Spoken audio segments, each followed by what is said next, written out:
Hey everyone, it's SpursRail96 here. Hope you're doing well out there. Welcome to another Train Sim World live stream.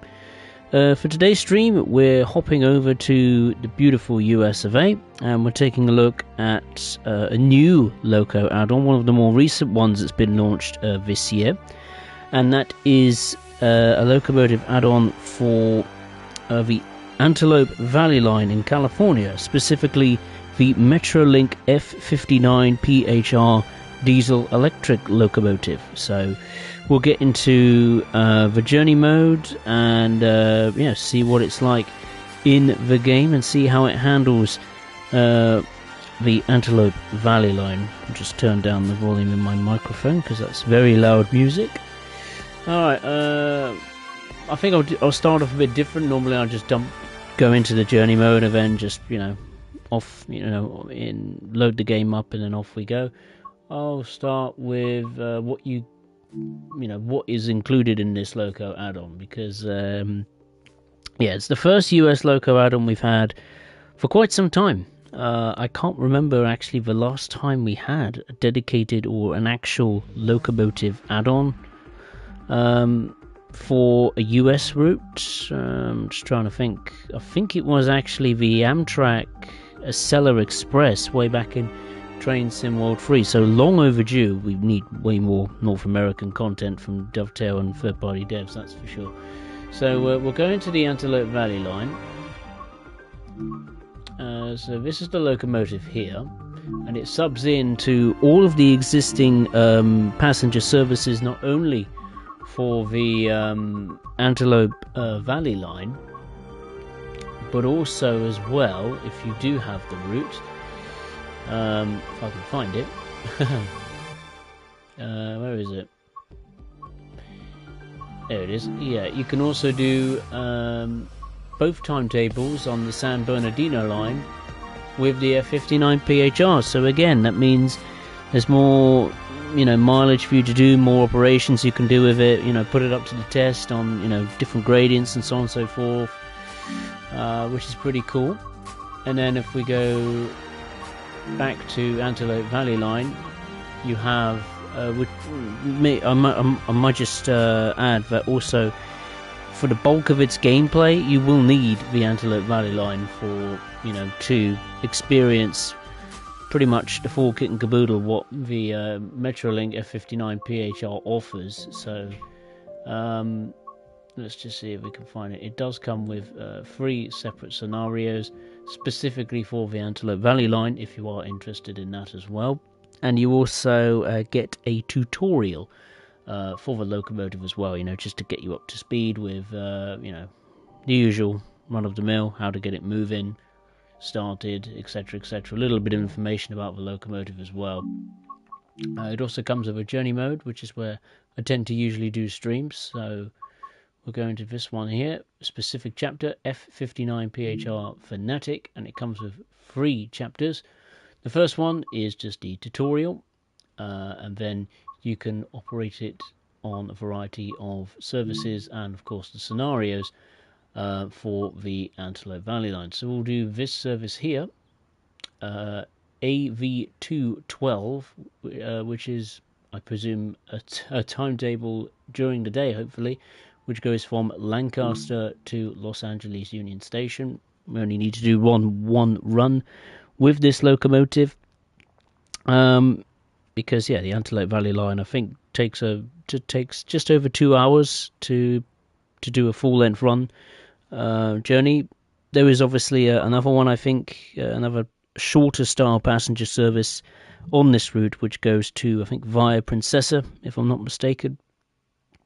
So yeah, it's currently available on, Steam, Xbox, PlayStation, yada yada yada. I don't know what the price is in US dollars, but it's pretty much available at standard Loco add-on price. So in the UK, it's a smidge under £13 in the UK. So if you just take £13 and convert it to US dollars or the currency you live in or you use in your daily life, then happy days. So yeah, a little bit of information about it. We'll just get it up and running for starters. So enough of me blabbing. Let's just see. what it's like, what it sounds like, what it feels like. So we'll set the cut-off pilot valve to passenger. I usually set the automatic brakes to minimum application. Set the reverser to the forward position. You can hear the engine starting to fire up there. Ammeter brightness and speed indicator brightness set to 100%, and the gauge brightness set to 100% as well. Headlights, you've got oopsie daisy. You've got dim, bright, and then bright with ditch lights as well. You've got headlights for the rear as included too. You get the alarm silencer. I'm pressing it now, as you can hear, it's totally silent. What is quite nice is that normally with North American stock in Train Sim World, we generate a field switch and the control and fuel pump are always turned off when you jump into a service or a scenario even. So it is nice to see that it's, you know, turned on for you, so it's ready to go as far as the auxiliary systems are concerned, because sometimes you have to wait for them to fire up before going any further. You also have the blended brake, dynamic brake control, platform light fuse, are they all cut in, 0 speed bypass, door control override, and obviously the emergency fuel cut off and engine stop button. Isolation switch is set to the run position. I think that's HEP back there. There are different internal camera angles you can take a look at. So we've got side switches here, which is just below the engineer's desk. The texture on that doesn't look too bad. You've got the gauges themselves. The engineer's feet, which is yeah, unique. And you've got the dual port cutout cock, which is currently set to the open position. Nice to see a bit of weathering now on the footplate. There's a freight service just coming past Lancaster, and you've got obviously the fuse panel. So if you want to do a completely cold start, you can. You've also got the train monitoring system, or TMS. I'll set it to on, see if it will work when we set off. Everything else should be switched to the correct position. You've also got the PTC fuse, which is positive train control. I presume that has to stay closed, right? Yeah, I'll leave it closed. I don't know what that is. And then further down you've got the generator field switch, field fuse I should say, aimed at 600 volts, and obviously you've got the main battery at the bottom of the fuse cabinet. What else is there? There's the rear wall, which is, well, this. Basically, it didn't have to go very far. And you've got the main engine start button, the most important button when setting up the locomotive, of course. You've got a little screen here, very similar to the BR Class 66 kind of screen above, what is it, just above cab height view. And you can go through different modes or different you can access different modes in the main menu. So if I just get a bit low here, the camera's playing up a bit. Yeah, so you got data meters, unit information, self-testing, traction cutout, the fault archive, running totals, English metric, etc, etc, and you can go through each of those little sub-menus, and I presume it will give you live data of the train. Yeah, so you've got data, I presume live data, I'm not really too sure. So it's got the capacity, the current fuel capacity in the tank, which reads 1,400, is it 1,000? 489.629 litres. I thought it would be in gallons, but it's displayed in litres. Also got the crew button as well. Let's exit. What else can we mess around with here? Self-testing, I won't do that. Traction cutout, I will check that out, because obviously you have to cut the brakes in, don't you, on a big chunk of US, particularly freight locomotives. But I think it's all cut in, so we don't have to worry with that. Fault archive, running totals, English metric, maintenance. I want to have a look at that. Okay, so you can't access the maintenance sub-menu. What about English metric? Change display or units of measure. Okay, so you can set it to miles per hour or kilometers per hour. That's a nice touch. You got the appropriate warning stickers there, and here is the AEP, I presume. Yeah, HEP, sorry. So that's basically providing air conditioning and heating and lighting to the passenger cars or coaches, which I already presume has been set up. So we'll sit back in the engineer's seat. And then up here, what is up here? Is there a little camera view? Head out left, head out right, the HEP panel. No, okay, so you've got the radio up here, which doesn't work. One of these buttons here, they don't do anything either. Got the sun visor, pretty important in sunny and hot California. Sounds alright, to be fair. The reading light, at least that works. You got the wiper controls on the ceiling of the cab, and you can't go in the engine room or the back room, which just begs the question: how do you get out of this locomotive? Oh yeah, of course, it's down through the nose of the locomotive. Look at that. I don't look too bad weathering wise. It's pretty solid from dovetail standards. You do have a light here. Does it work? Is there a switch back here? I'm maybe not in here, but I imagine you have to turn it on in the engineer's seat. Obviously open up the little door here, and that's how you can get out of the locomotive, out through the front nose. Pretty cool. Right, we're running ridiculously late. I haven't even unlocked my doors actually. I thought I did, but I obviously forgot. That's my bad. So we'll just let the passenger boarding procedures commence.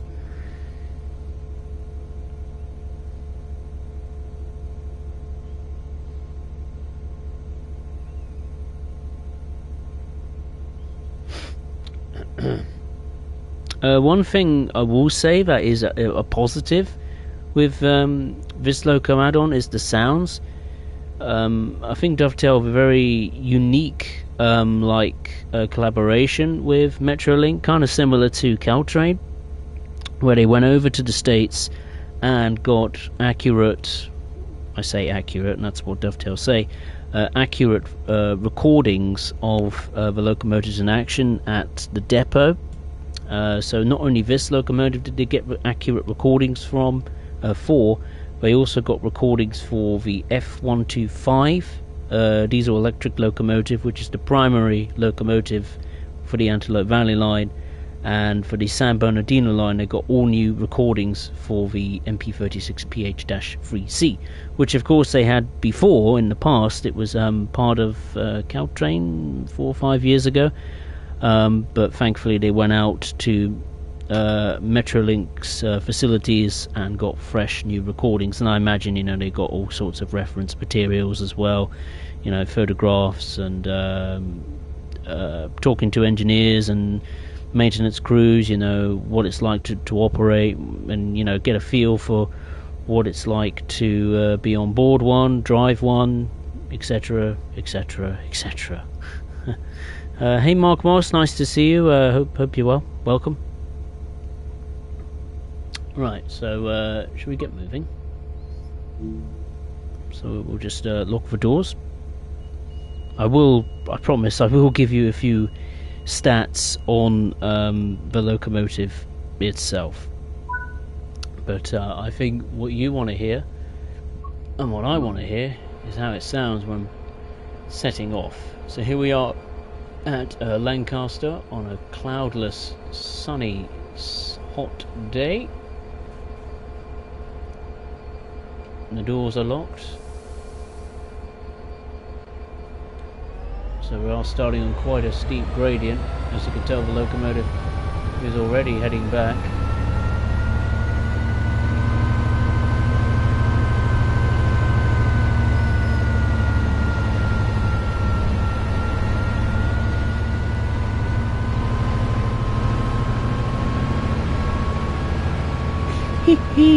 It doesn't sound too bad actually. That sounds pretty decent.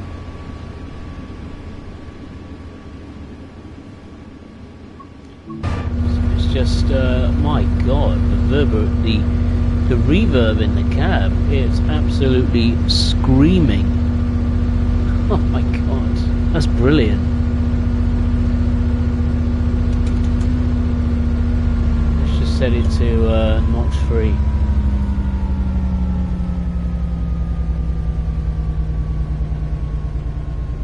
Wow, that really does scream, doesn't it? Let's hear the bell, and of course the horn.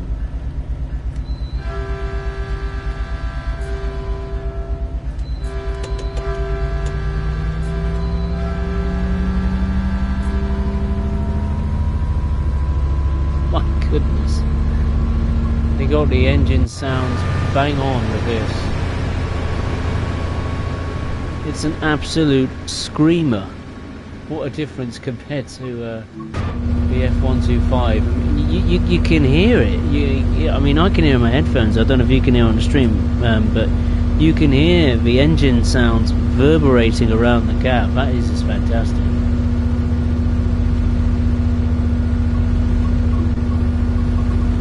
Let's see if we can hear the horn from the exterior. My God, that is a screamer or what? That's brilliant.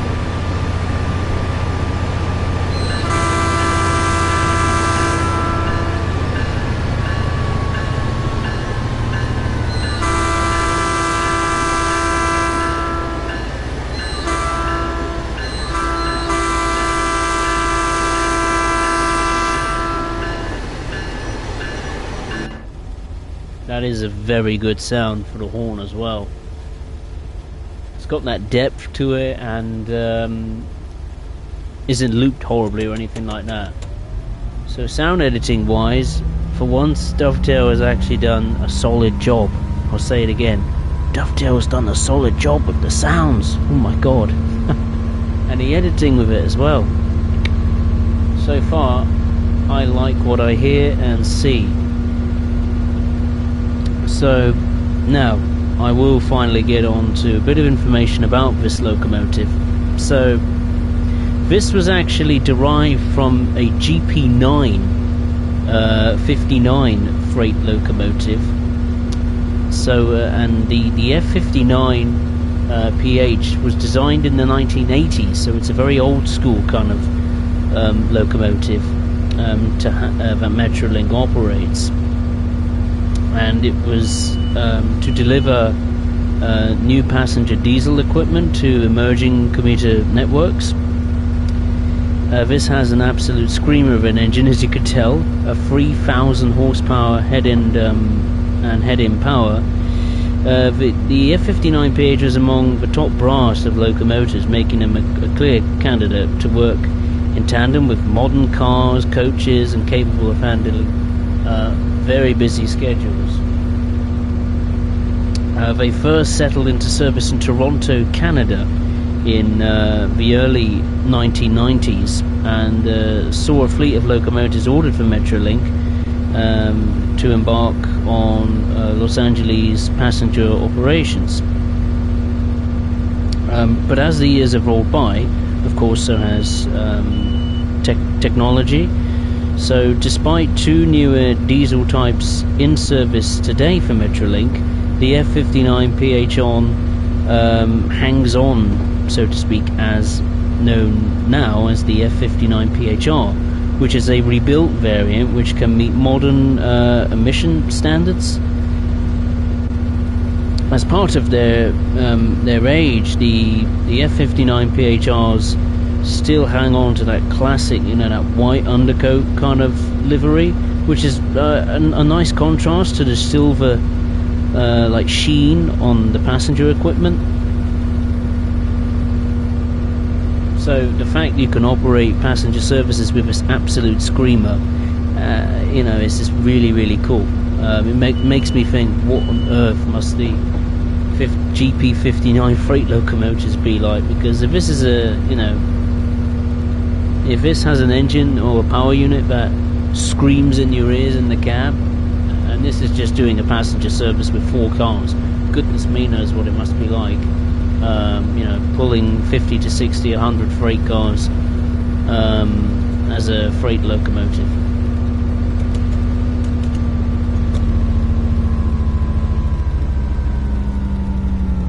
But our first station to stop is Palmdale. It's just under 2.5 miles away.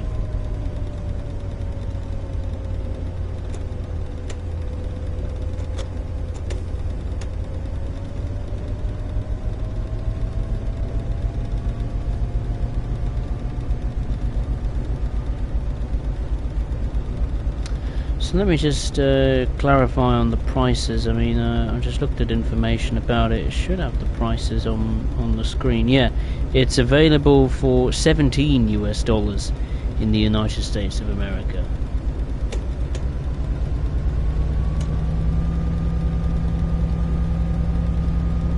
If you get this on a discount, or if you want to pick the route up, I don't know if they'll do bundles. Like Metrolink bundles, where you get the Antelope Valley line, the San Bernardino line, and this F59PHR. I mean, if you do, or if there is a bundle like that available, 100% I would get it, because this, along with the F125 and the MP36PH-3C, is one of the better passenger or locomotives, American American passenger locomotives that we've had for quite some time.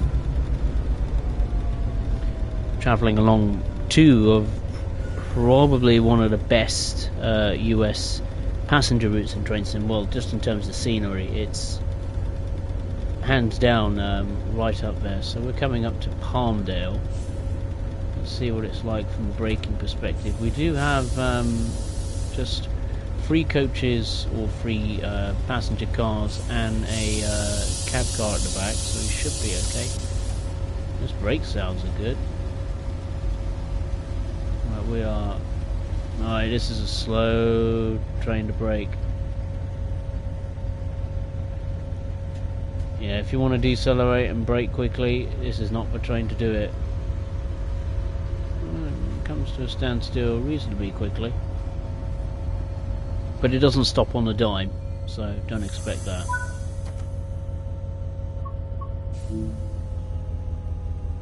Damn, these sounds are decent. Really, really decent. So let's take a look at the exterior of this locomotive. You got some flies spattered there on the front. That's cool. Nice to see a bit of weathering.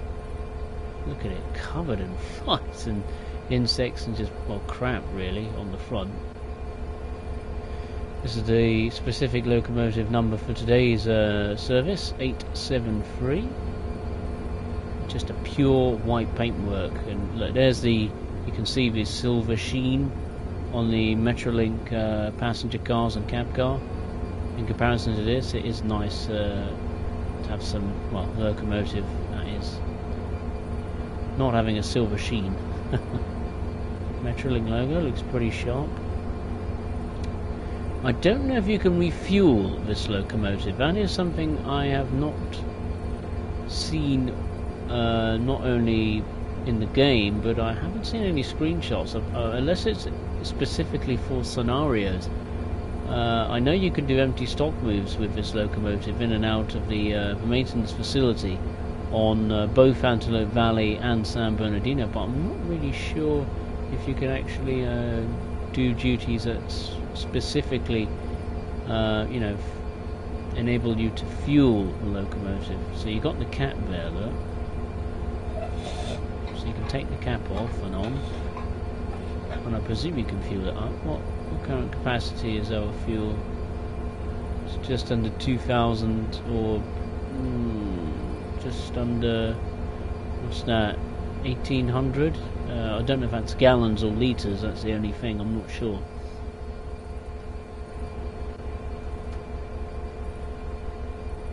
But yeah, it looks nice, you know, it's got that dust as well, sand, as we are in, you know, the valleys up here in the desert. You've got the coupler locks here as well. And the coupler itself don't look too bad either, I must say. It could be a little bit more detailed, but that doesn't look too bad from a distance. What's it like from up above? The beating heart of this locomotive here. So you've got the fan going there.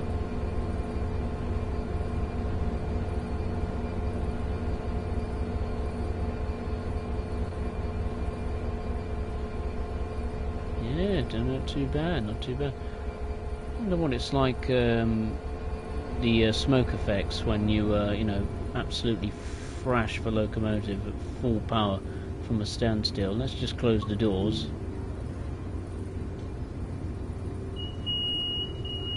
And then we'll put that theory to the test.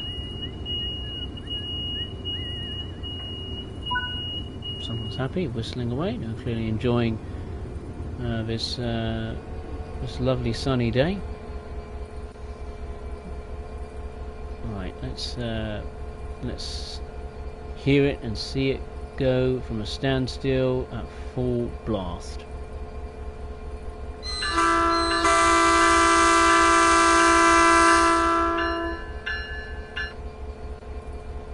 Right, release the brakes.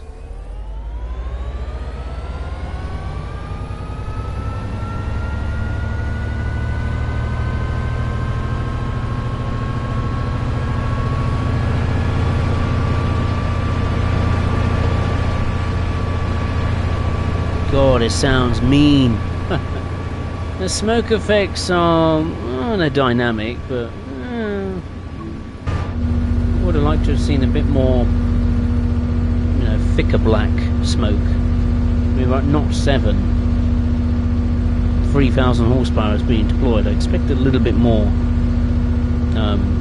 black sooty smoke. Oh well, never mind. The next station stop is Vincent Grade, Acton. It's just over 6 miles away. It'll be interesting. I wonder if you were to compare the F125 and the F59PHR, which one would actually get the journey done from Lancaster to Los Angeles the fastest?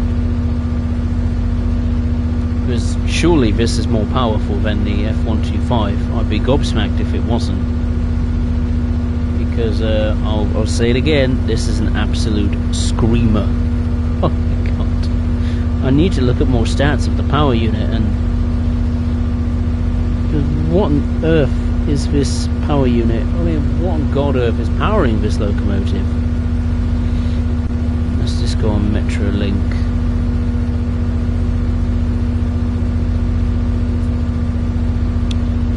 Of course, the first thing I type up is Manchester Metrolink. Metrolink USA, yeah. Silly phone. Well, at least one of the safety systems works, so that's something. Metrolink rolling stock. Here we go. Gotta find it. Right, F59PHR PHR. Just try to find it.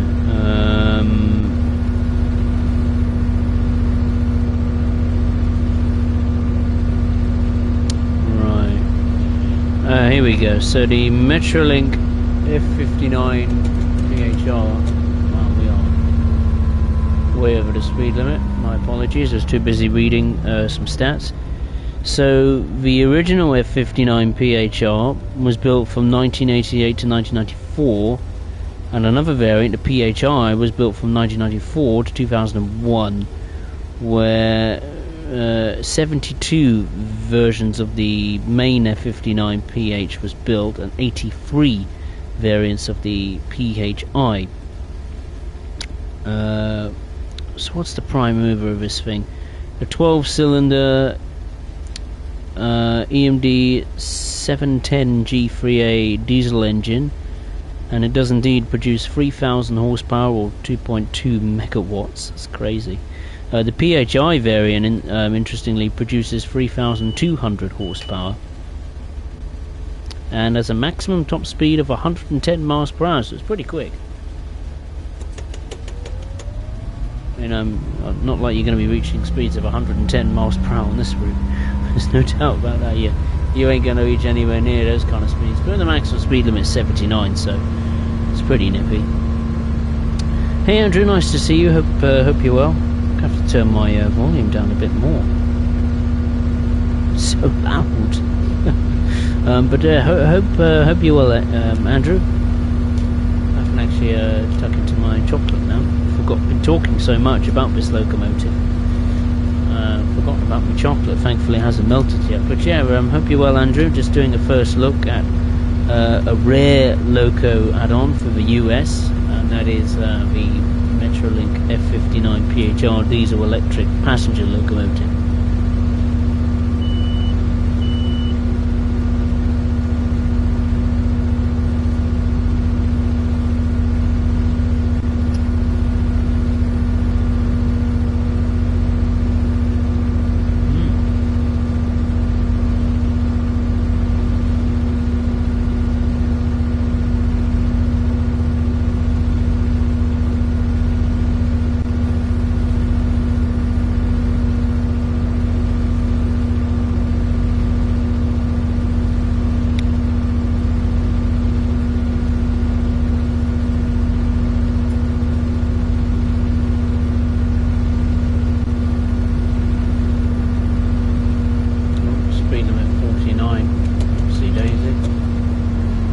I apologise, you know, for missing speed limits and level crossings and all that.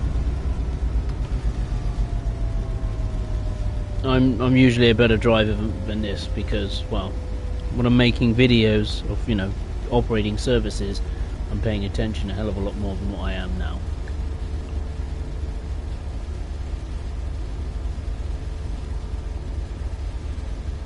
Is it the end of the world if I break the speed limit? In real life, yes. In the game, on stream, with a Galaxy chocolate bar melting in my hand, not so much.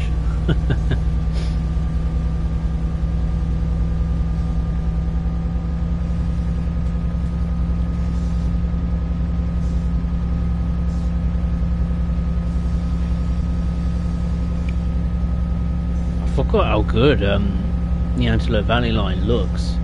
You know, the desert scenery. I mean, when Dovetail pumped out this route in 2024? No, was it last year? No, year before, 2023. They used a lot of scenery assets from Cajon Pass, which actually, to be fair, Cajon Pass is also a very decent route.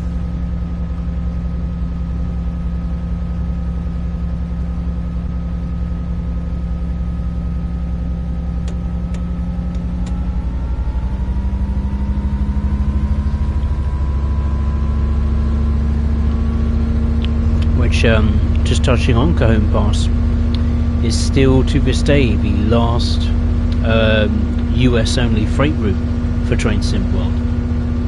We used to have loads of them back in Train Sim World too. We hardly get any anymore. Presumably they're doing the passenger style American routes because they sell better than the freight ones, which is a bit of a shame. I would like to have that variation again.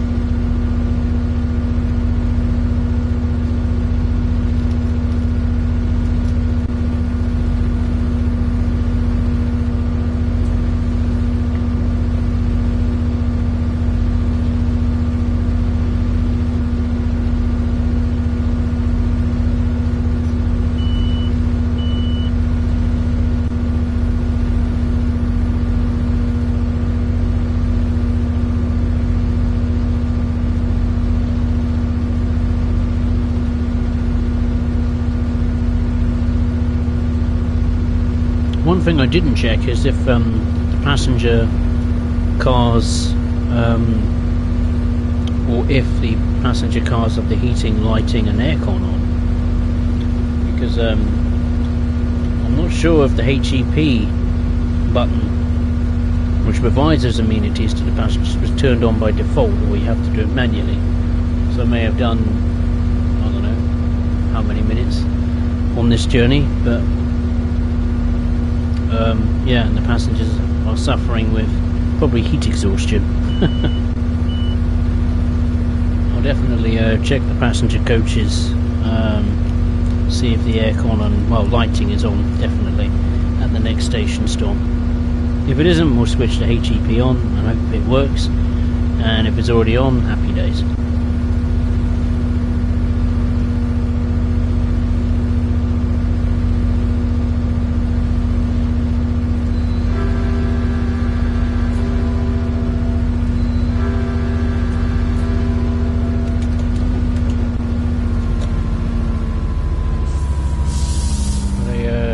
Signal as we are coming up to our next station stop, Vincent Grade Acton.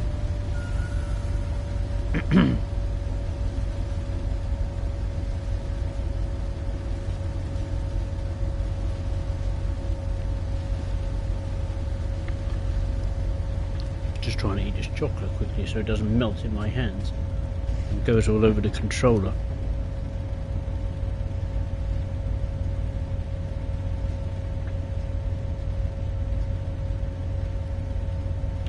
Try and stop on the marks this time and not make a mess of it.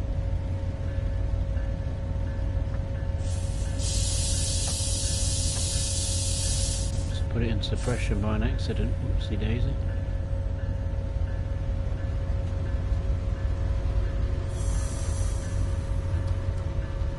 I'll stop near the end of the platform.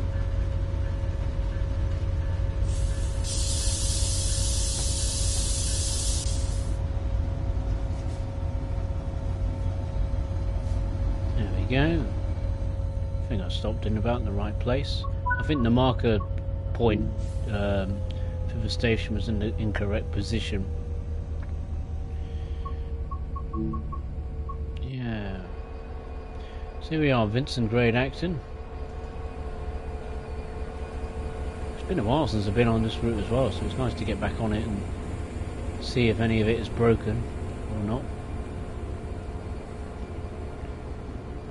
Well, the PIS displays work, so, and the lighting does seem to be on, so HEP is set on by default, which is fantastic because I wouldn't have a clue how to turn it on, to be honest with you. Sadly, this does not come with a manual. I would have liked to have seen a manual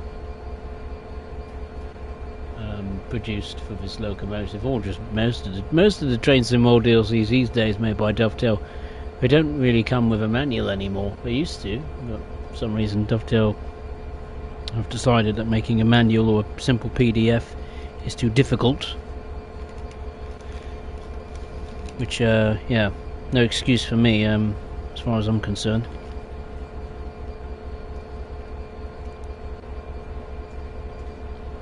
Right.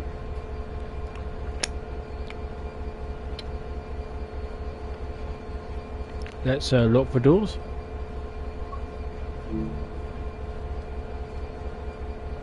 Loads of passengers here at Vincent Grade Acton. I don't think it'll be this busy. It might be, I don't know.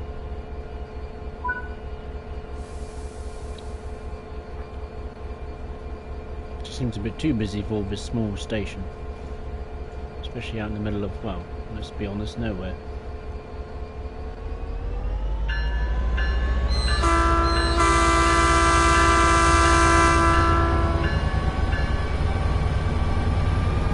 Full power.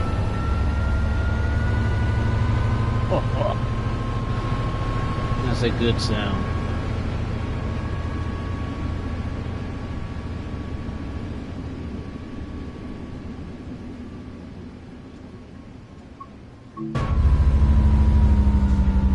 Just let the locomotive coast.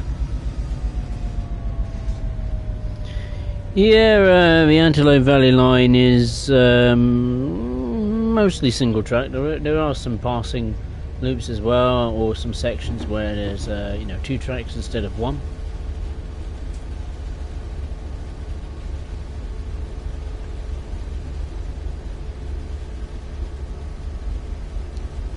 But I like this route. I really do like it. Always have. It's a little bit unique in some ways, because we've had Long Island Railroad, we've had Northeast Corridor, New York, even the San Bernardino line is pretty busy. So it's nice to operate passenger services in a more rural environment. A quieter environment. I do have all of the AI installed, layers installed. Sorry, so you will occasionally see some Union Pacific freight services, specifically intermodal trains.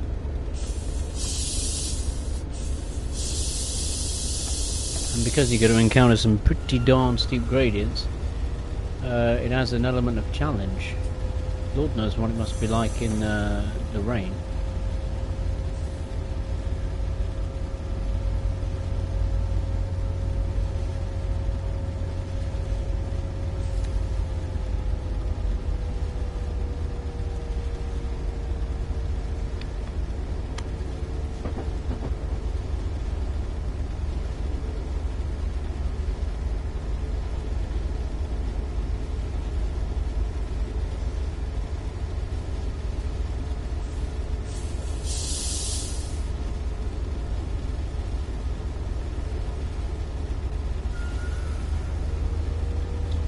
I haven't actually looked at the screen there. Forgotten about that. See if it, is usable in some way, shape or form. Our next station stop is Vista Canyon, which is 17 miles away. I think that's the biggest gap between stations. But I might be incorrect, so there you go.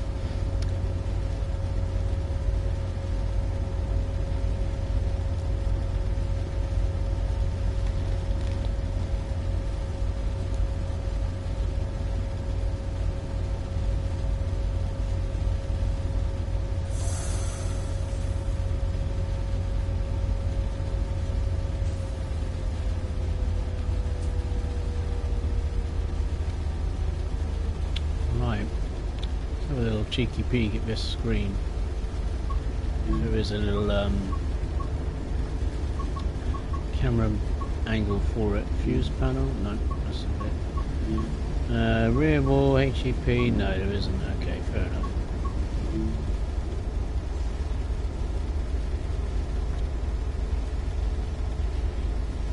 So what can you press and touch? Oh, you can turn it off. Oh, right. There's 5 and 6. Lord knows what they do. 7 and 8. So buttons 5, 6, 7, 8 are usable or pressable, but 3 and 4 aren't for some reason.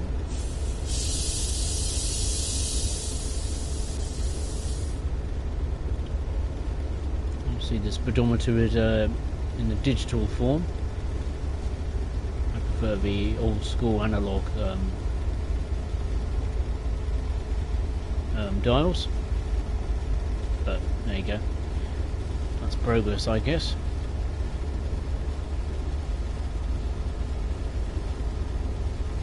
Speed limit will increase slightly to 59 miles per hour.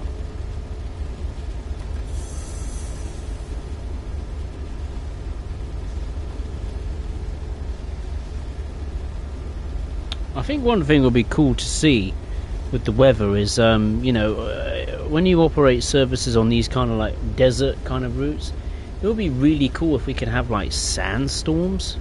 I know it's very specific to routes that are set within a desert, but I think that'd be great fun. Certainly a great challenge, you know, when you operate a service and then suddenly, wham, you know, a dust or a sandstorm just comes rolling in. You're struggling to see where you're going. I think that would be a really cool challenge.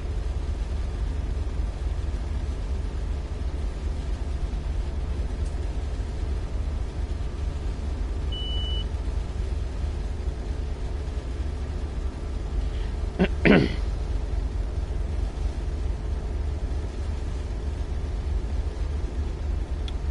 can open and close the windows. Get some cool air.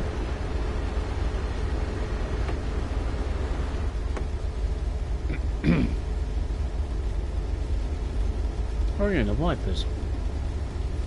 Can't remember what the wiper buttons are. Is it this one? There we go.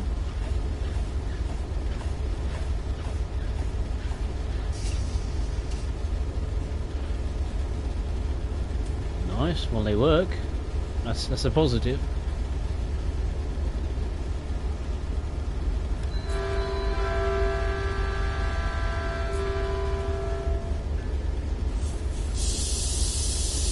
Speed limit is coming down to 47. That's enough. 42 I'm at. That's okay.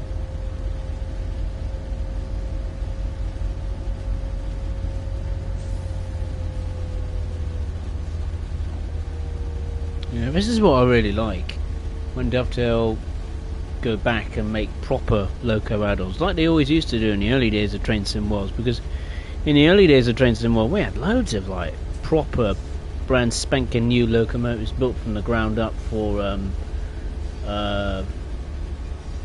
additional gameplay on routes. Like you had the British Railway Freight Pack, you had the Class 31, the Class 20. For Germany you had the DBBR 182, which was brand new at the time. The US had quite a few as well. What did they have? St. Petersgrade, they had a C40-AW, which was new, but you know, it kind of wasn't. It just looked very, very similar to the AC 4400 CW, so it wasn't really new in that regard from a visual perspective. What else did you have US freight locos wise? You had the Amtrak Accelera Express, which I remember when I got it first time, I was very excited to play it, and they did a solid job with the Amtrak Accelera Express. I mean, they have to. It's the fastest, so far, the fastest passenger train in North America.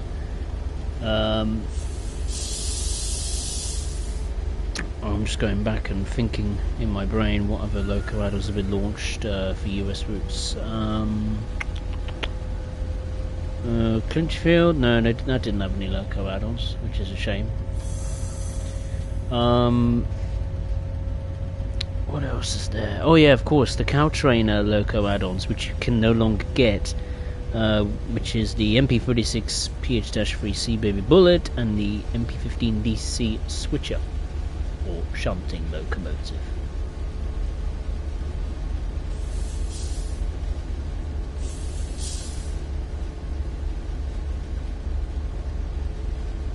We are 13 miles away from Vista Canyon.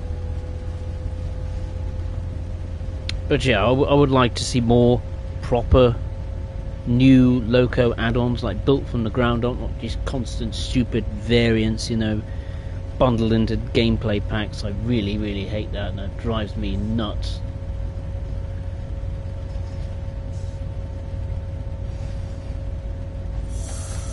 I mean, Dovetail could go to the trouble of, oh, I don't know, producing a new UK freight locomotive, for example.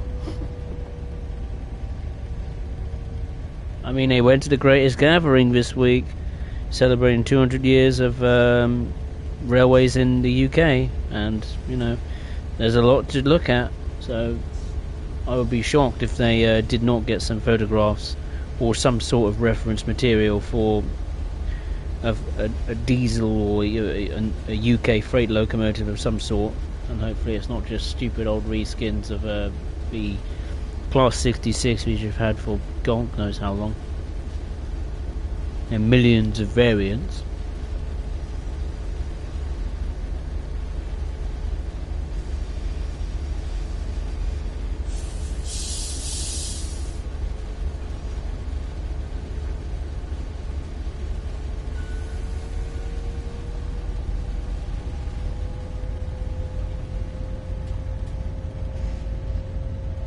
But the moment I knew that this Loco add-on or Dovetail was bringing the Metrolink F59PHR to Train Sim World, at first I was like, maybe not, because it doesn't add any new services to the timetable.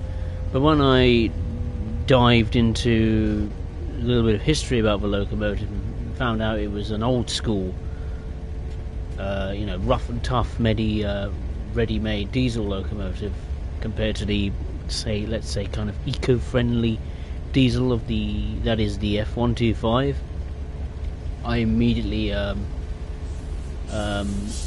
changed tune in regards to this loco add-on. I was like, yeah, old school, non-environmentally, let's say, diesel locomotive. Yeah, that immediately attracts my attention. I like the old school locomotives in this game. I just feel like they have more character compared to the more modern, multiple units and locomotives we have today.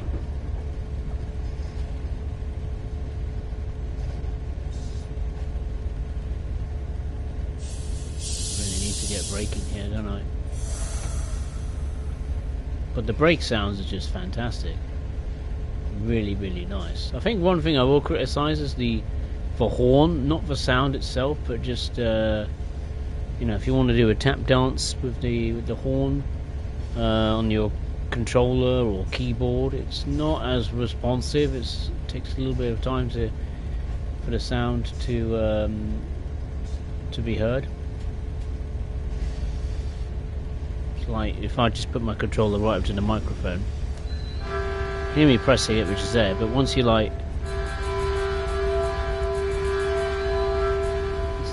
a slight delay. Is that down to the locomotive itself? I don't know. Is it down to my controller? I mean, I do need a new one, to be honest with you.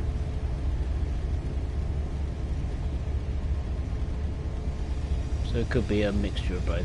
Who knows?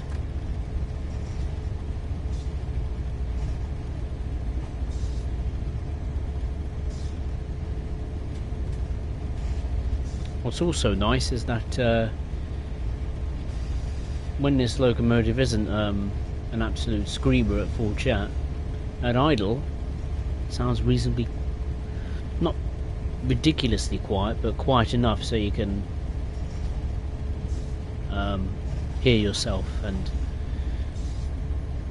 not have your ears bleeding.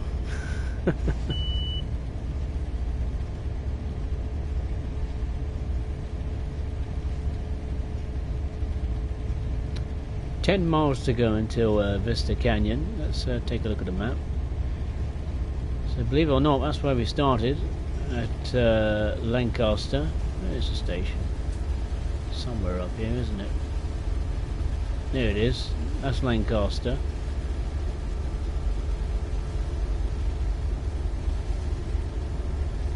And that's how far we've travelled, funny enough. Doesn't feel like we've travelled that long, but that is what we've covered so far. And that's our next station stop here, Vista Canyon. Then obviously our final destination is all the way down here in Los Angeles.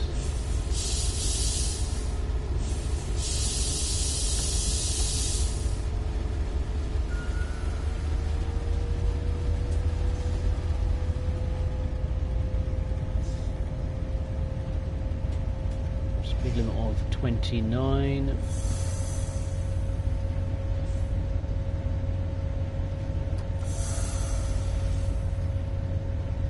gradients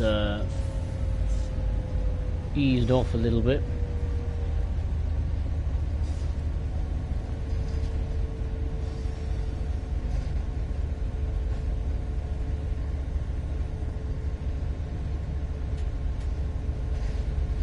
Bit of a shame the radio doesn't work.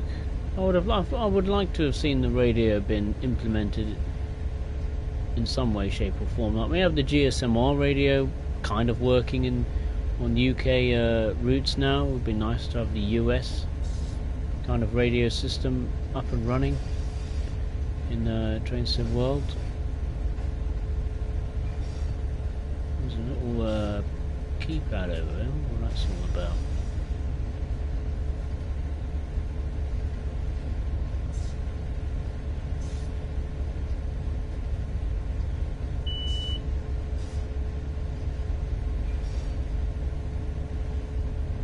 Is it me or is it just suddenly misting up outside? You know what I said earlier about I think we should have a sandstorm in Train Sim World? This might be its version of it. Mist rolling in and looking like it's, I don't know, dust or something, dust storm or something. It's not windy outside. That mist has just rolled in off the coast, it seems.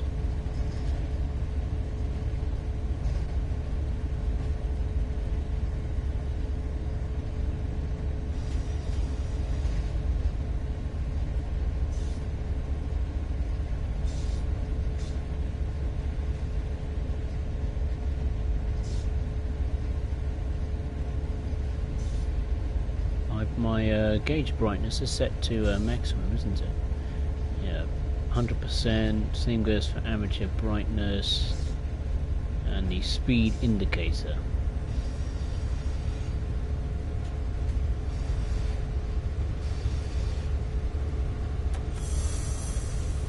Another thing I found good to see is that there's a nice glow on the number board lights.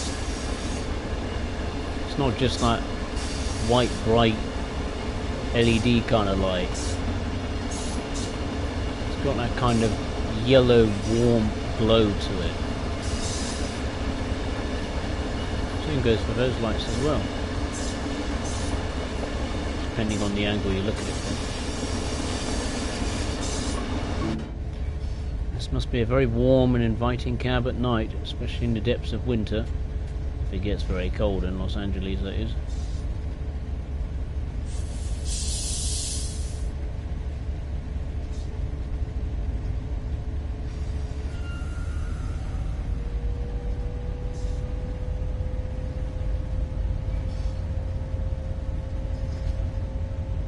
Boy, it's getting foggy, alright.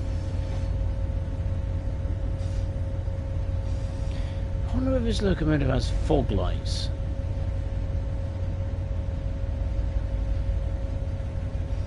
I don't think it does. I think it's just got one pair of headlights out the front. Yeah, just ditch lights. And it's got rear headlights, and it has marker lights, but I've turned the marker lights off, so I don't need them when operating the train.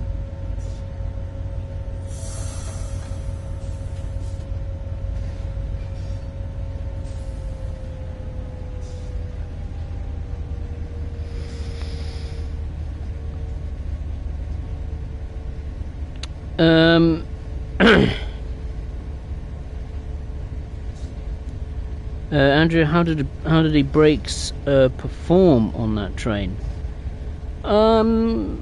It's difficult for me to judge if the braking performance is realistic to the real world version, but it certainly does take its time when coming to a standstill, especially if you're an idiot like me and only noticed you're pulling into the platform with 200 yards to go. So the braking dynamics are I would say solid. I mean, it doesn't stop on the dime. It does take a bit of time to get to a standstill. and this is just with 3 coaches and a cab car.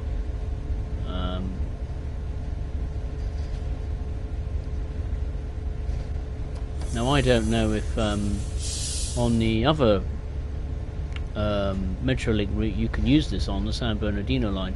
I don't know if the braking dynamics will vary if you're pulling a different length of train, passenger train, because with that route you get a different type of passenger coach and cab car.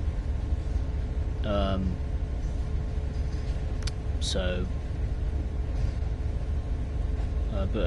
I'm not sure regarding that, but regarding this route, yeah, the braking dynamics are pretty reasonable. I mean, we're on a very steep downhill gradient. We have been for quite a while now, and the brakes are operating pretty well. They're pretty responsive, but like I said, it does take a bit of time to get down the speed, which is realistic because this is not a featherweight, that's for sure.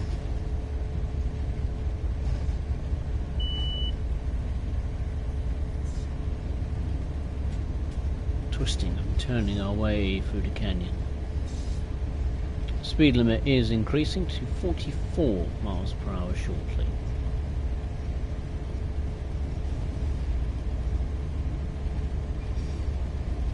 Just notice these lights up here are flickering. Not sure that's a slight bug or not. Is it a game breaker? Absolutely not, but that's just something I've noticed recently, in the last minute or so.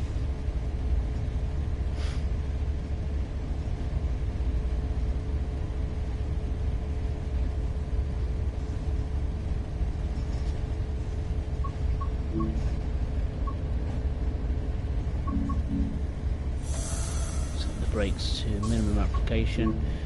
It will slowly gain speed as we descend.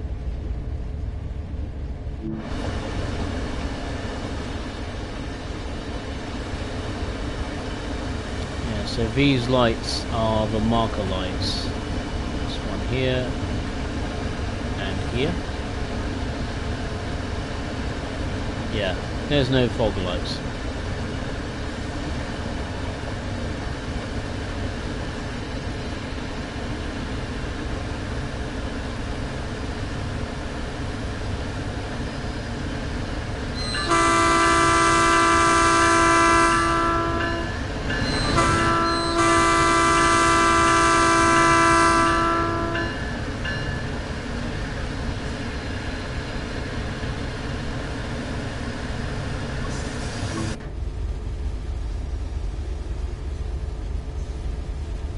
One thing is for certain, if you want to have a locomotive that tackles these kind of steep gradients, this will no doubt handle that challenge like it's nothing. It just takes it in its stride. Especially if you're setting off from the platform on a very steep uphill gradient. It does roll back a bit, but not to the point that you're never going to get moving in the direction you need to get moving in.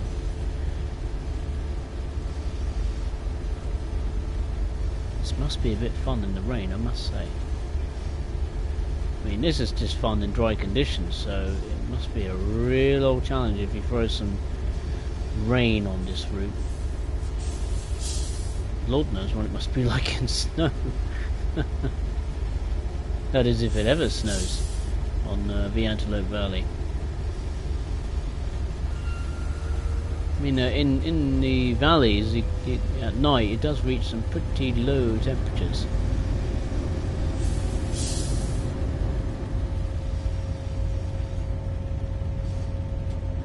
We've got just under 5 miles to go to our next station stop, which is Vista Canyon.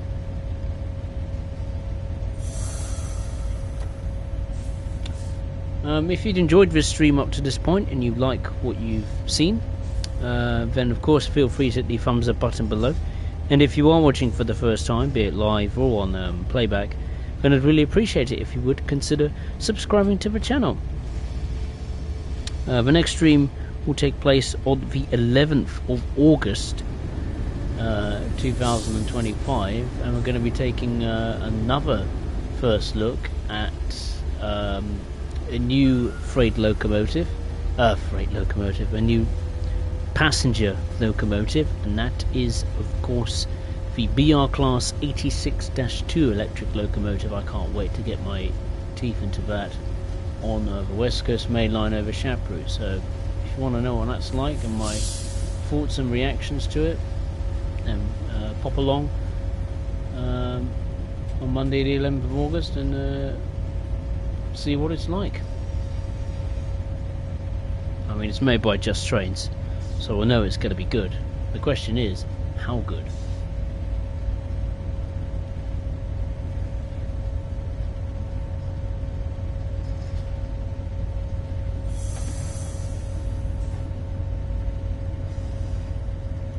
Speed limit will be increasing shortly to, well, just 39 miles per hour.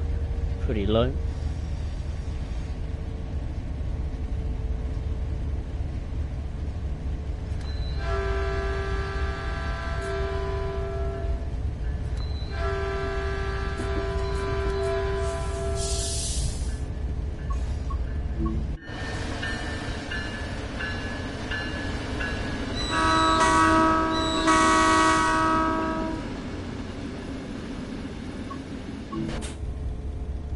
Oh, the mist has disappeared out of the blue.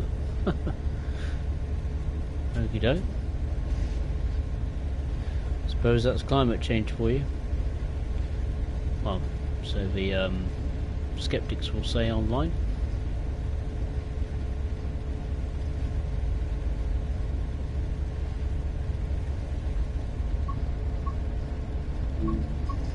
Oh, I forgot. I wonder if the rear tail lights are on at the back. They are indeed.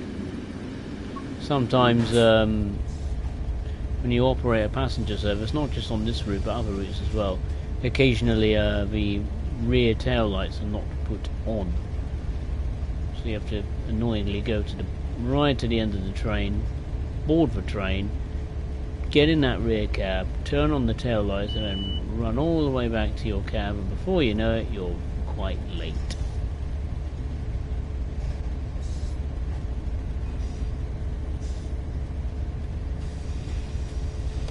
I do have a drink of water. Let's use that, shall we?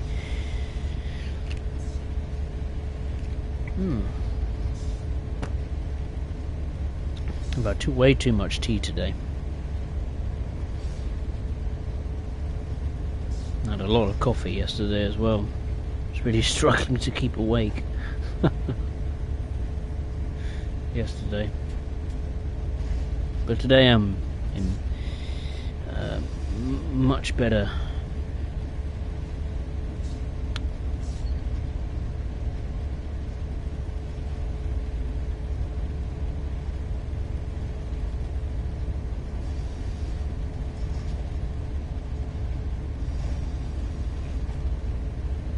is that a bridge? It is. Oh no. Oh no, it's not. It's a bridge for pipes. So an oil refinery or local business down there. I was about to say, oh, it's the mini Golden Gate Bridge. Just in the middle of nowhere.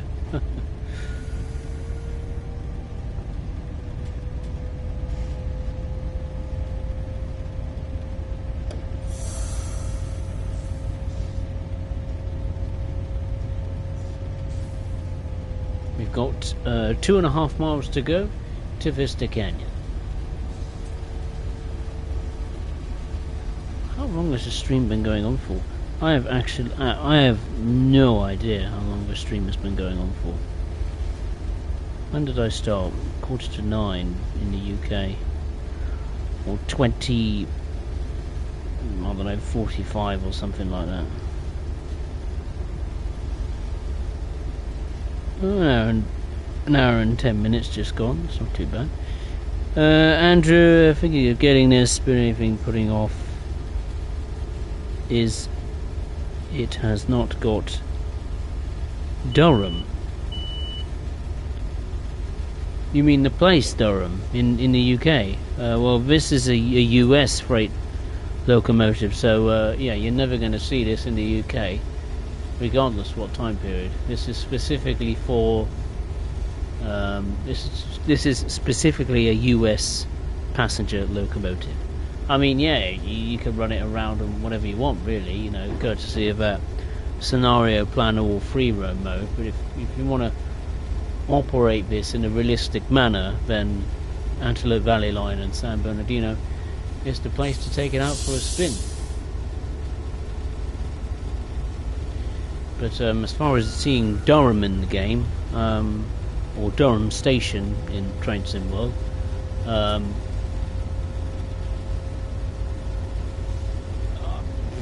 does it have no chance? No, it does have a chance. Every route that's not in Train Sim World always has a chance, but the likelihood of it appearing is anyone's guess. You might see it in Train Sim World 6, you might see it in Train Sim World 2026. So, I don't know. Who knows? Maybe on Train Sim World 100 you might see it. Alright, we are on the final approach to Vista Canyon. 17 miles going down the slippery gradients of the canyon. Finally, or soon to be coming to an end.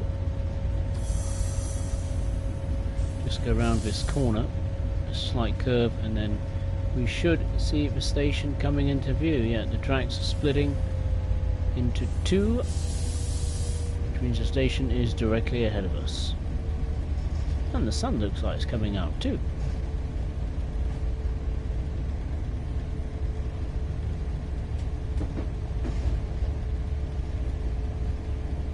Decent sounds running over the tracks though.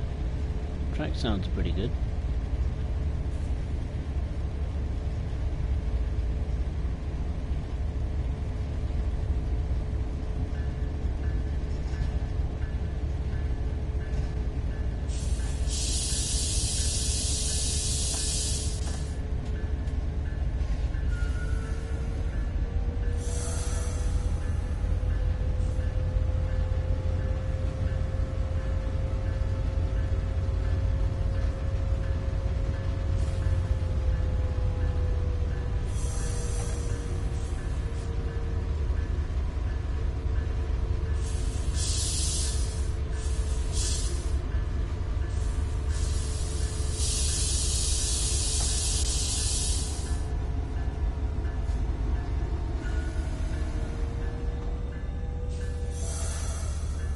Oh, couldn't have timed that any better.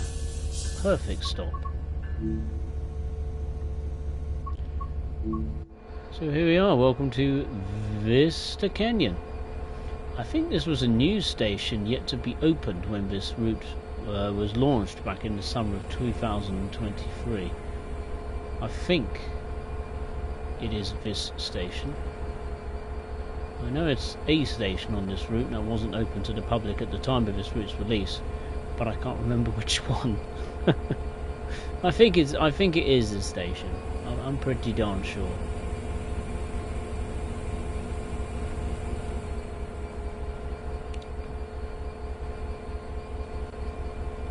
Right, let's lock the doors.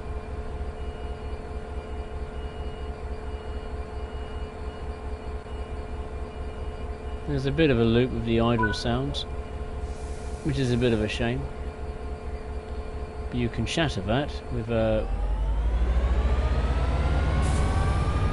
setting the locomotive to full chat.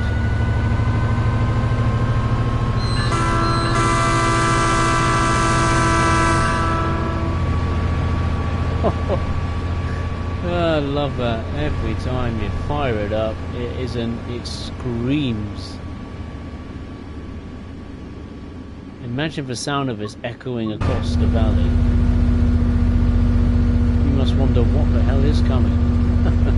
Is it a monster? What's that coming over the hill? Is it a monster or is it a diesel locomotive? I think it's both. Goodness gracious me. The next station stop is via Princessa, just over 1.5 miles away, in fact. Not very far at all.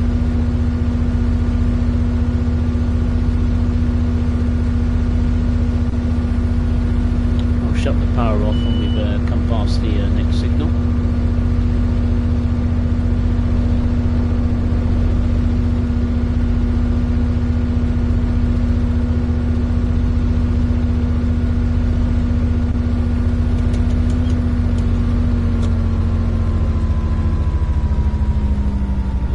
There. I think that's for trains going to Lancaster. It takes that section, whereas we take the more direct approach.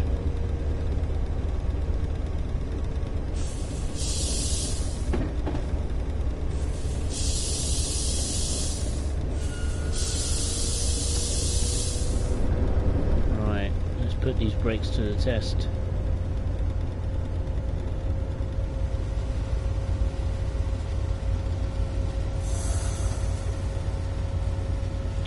Princessa is coming into view now. Yasin's Records. Hey, how are you? Nice to see you. Hope you're well. Andrew, what's the weather like where you live? It's pretty grim up north. Whoa, better brake. I've messed it up here. Oh yeah, you do have an independent brake, by the way. That's independent brake is specifically for the locomotive. I'm just using it because, yeah, we need to brake.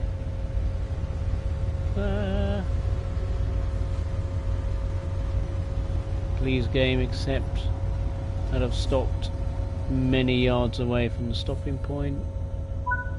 Yes, good.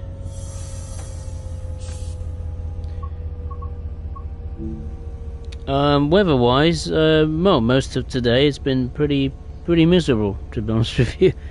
It's warm, but it's been just raining pretty much since the minute I got up this morning, and yeah, it's just rained and rained and rained. It did start brightening up a bit though, say just past 2 o'clock, and it's been pretty decent after that. Albeit now I've got a bit of a breeze, so it's pleasant. It's pleasant. I mean, I welcome the rain. I mean, it's my day off today, and yeah, bit of rain and cool weather can't harm the garden. That's for sure. Certainly could do with water, a lot more of it. Right, the next station stop is Santa Clarita, which is just over 3 miles away. Full power, let's hear it.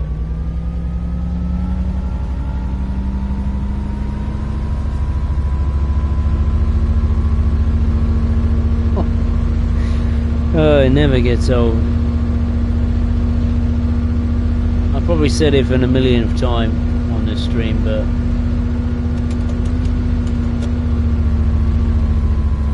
if you want a kind of rock and roll, blood and thunder, loud kind of locomotive, this is the one for you.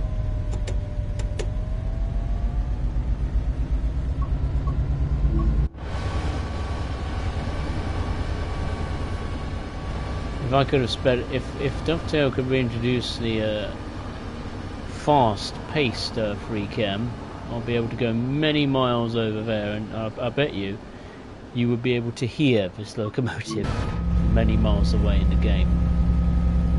It is an absolute screamer. They should call this Metrolink Screamer. That's what they should call it.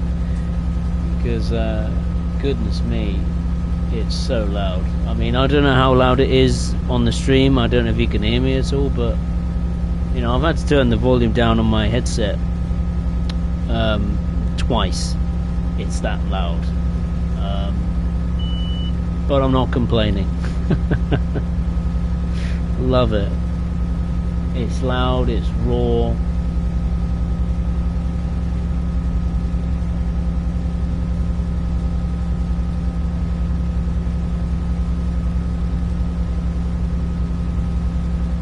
It's like AC/DC in train form. Loud, wild and raw. Heavy metal kind of train. That's the best way to describe it.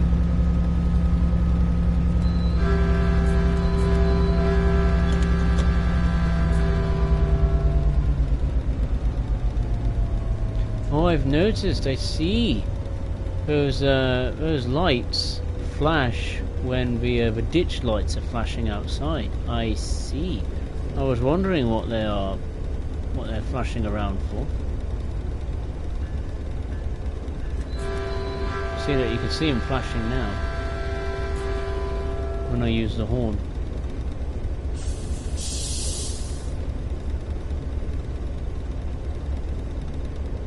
Got a speed limit of 30 miles per hour coming up.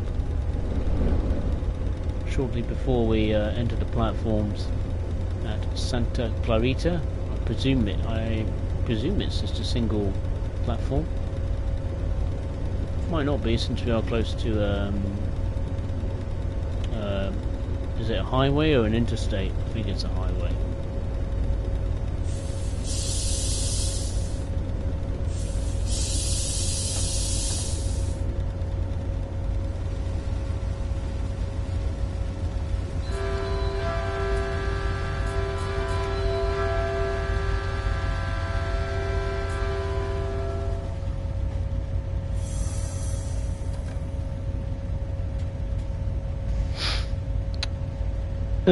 Hey Ben Davis, nice to see you, hope you're well. What do I think of his DLC? So far, I am loving it. It's ticking all the boxes as far as I'm concerned. It's a very decent recreation, and this is from Dovetail. Normally when it comes to, well, anything from Dovetail, you always have a sense of trepidation, or, you know, you approach a DLC with a bit of cautiousness, because you know it's going to be a bit rough around the edges. It's not going to be up to the level of, you know, Just Trains or TSG or anything like that. But as far as the Metrolink stuff is concerned, and specifically this locomotive, they've done a pretty darn good job. As far as Dovetail goes, this is probably one of the best, I would say one of the best loco add-ons, period, that Dovetail has made for Train Sim World, which is, you know, that's a pretty big statement to make. But considering, you know, Dovetail went to the time and expense, which they really should do for all of their products they launch for Train Sim World, you know, to go out to the States, to get recordings of this, to get an insight from the engineers, the drivers, the maintenance crew, what this locomotive is like to operate, what it feels like, what it sounds like. They've done a very good recreation, and, you know, traditionally Dovetail and North American content don't go hand in hand. You know, sometimes in the past Dovetail would just let the North American content rot and die, and, you know, don't really care about it. And to a degree they still don't. You know, they don't give a damn anymore about the Caltrain stuff, because they've lost the license, and they've removed it from sale, and it's now binned and left to rot. Hopefully one day they'll do a remaster for that route, because it badly needs it. But when it comes to, you know, routes like this, you know, out in the middle of the sticks, like Cajon Pass, like the Antelope Valley line, and with this specific locomotive add-on that they've made for this line, they pull a rabbit out of the hat, and they produce, I wouldn't say a masterpiece, but as far as Dovetail standards go, this is right up there.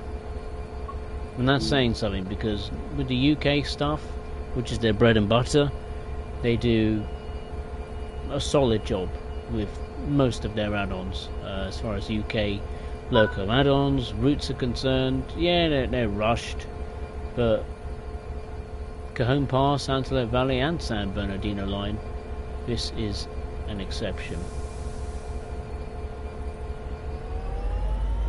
And to have a locomotive like this, that's old school, raw, compared to you know, your F125 diesel locomotive on it, it's so nice to operate something different that's more old school instead of modern.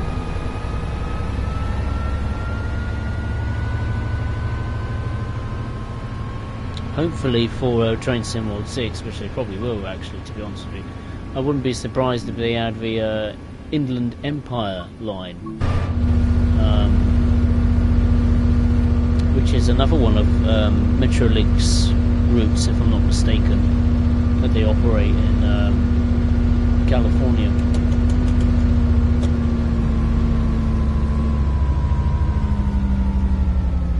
Because the sad truth is that Dovetail very rarely produce,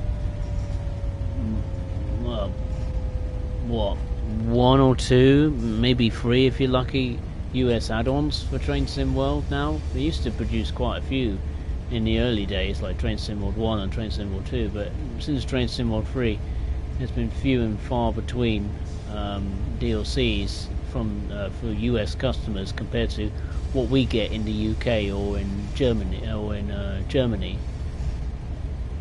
But in some ways it's kind of good because they can devote more time to producing 1 US route a year or 1 US loco add-on per year, which means the end result is a quality product. Is it at the levels of Just Trains and TSG, like this route, Antelope Valley, or San Bernardino, or this locomotive? No, it's not.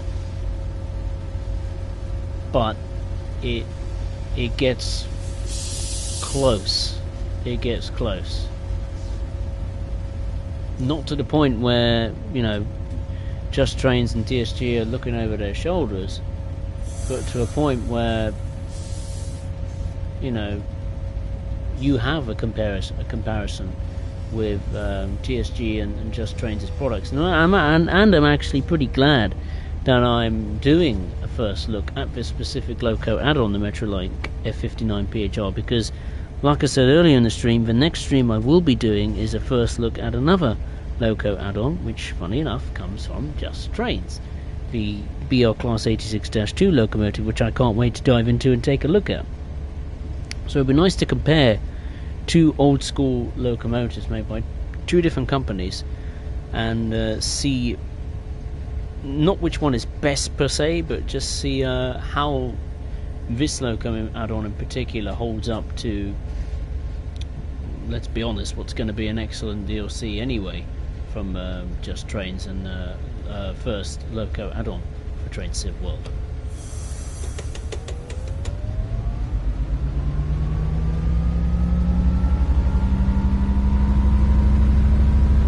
Because it's rather appropriate as well, because the Class 86-2 for made by Just Trains is an old school electric locomotive, whereas this is an old school diesel locomotive, not purpose built, but let's say repurposed for modern passenger services, which I think this is the really nice twist to this Metrolink story that Dovetail seems to be putting together.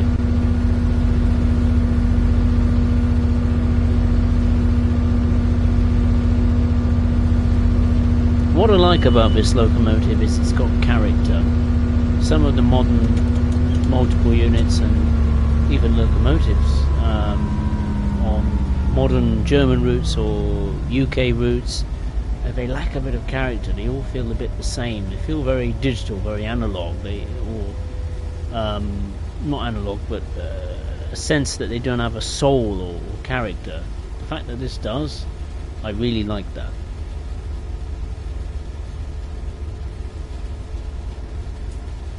We're coming up to the next station stop, which is Newhall.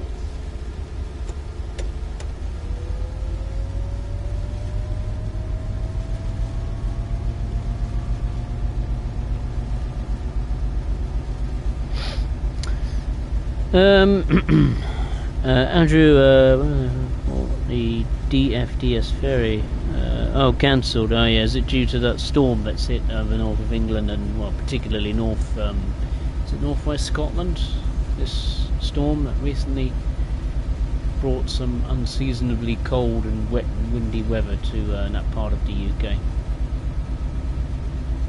I've had a bit of rain today, but nowhere near to the intensity of what you and other people up north are experiencing.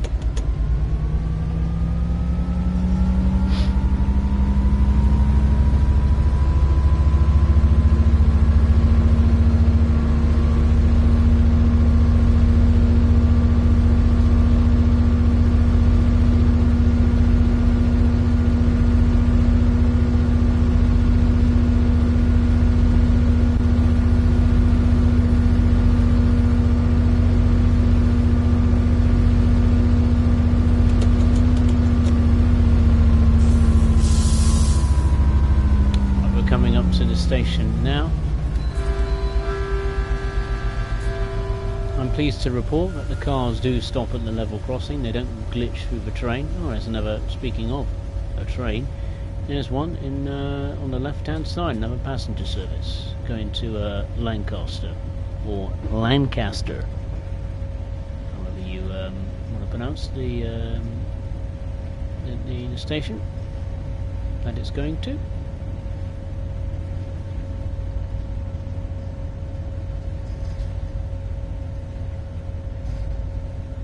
Noticed the time, it's 10:15 in the UK. My goodness, where's the time gone?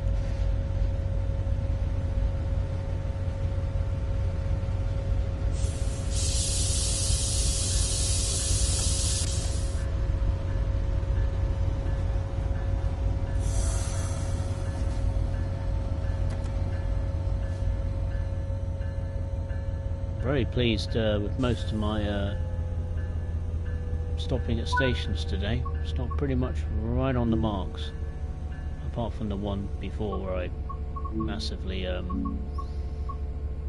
overshot the station. So here we are at Newhall. I wonder if any engineers in this locomotive have to wear like earphones, just so they can hear what the hear themselves think. I mean, if this in-game representation is this loud, goodness me knows what the real-life variant must be like. It will certainly make your ears ring, no doubt about that.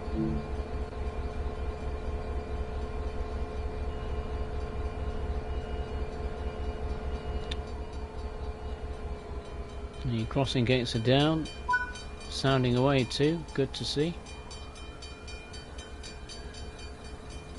You can even hear the cops in the distance. They're coming to the station to figure out what that absurd racket is.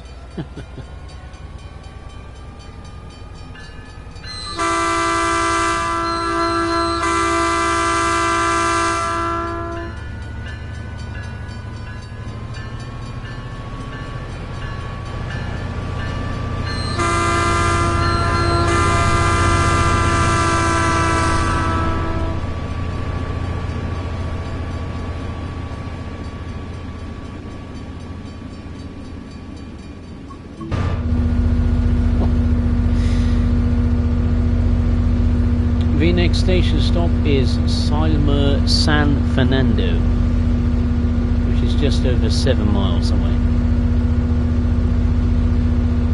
Speed limit is increasing to the maximum speed limit for now of 79. It will then rapidly go down to 45 moments later.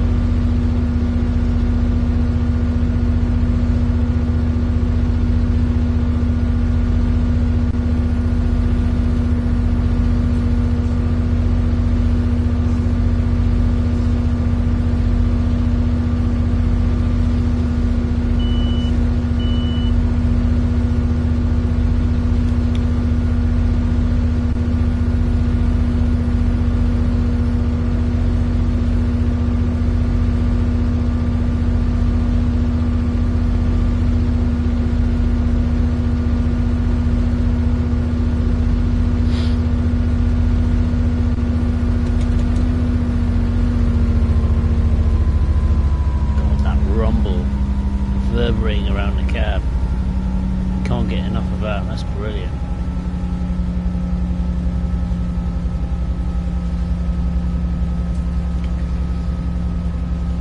Sounds like God being angry. It's like, what are you doing? Waking me up. What's that noise? This will be a perfect alarm clock.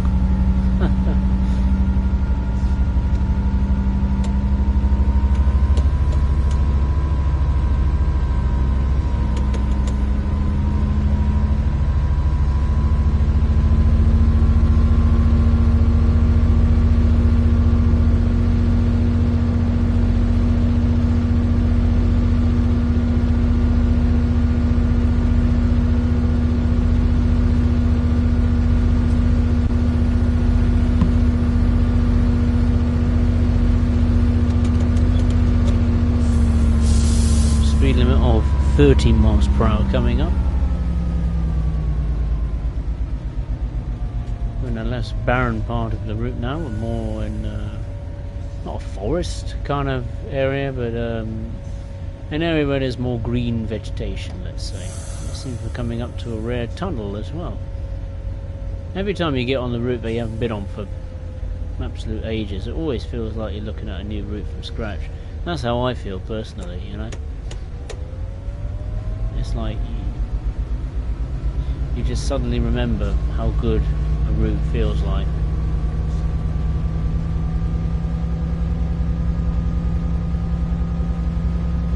Boy, what is this going to sound like in the tunnel? Probably going to rip my ears apart.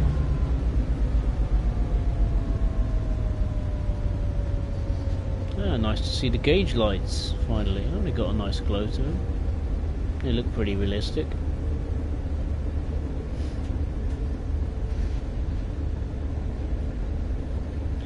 So this is where we are. Slowly but surely we're coming to Los Angeles. I do need to be careful of the time because yeah, I've got until 11:30 before I have to go downstairs and let me mum in from work, so the last thing she'll want is standing outside the front door wondering where the hell am I.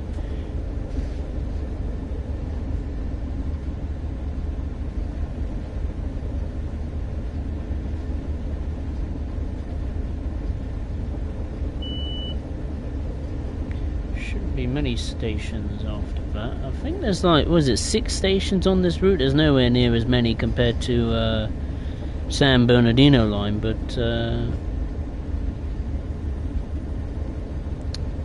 yeah, there's more than, well, there's certainly more stations on this route than Castle Würzburg, which has just a measly 3, and I think this route even has more stations than probably one of the worst route dovetails ever made for Train Sim World, the East Coast Main Line, which has just a paltry 4.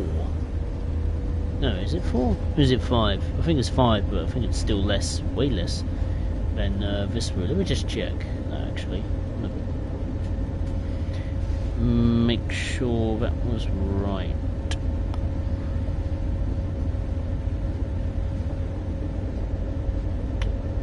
Just check. 3, 4, 5, 6, 7, 8.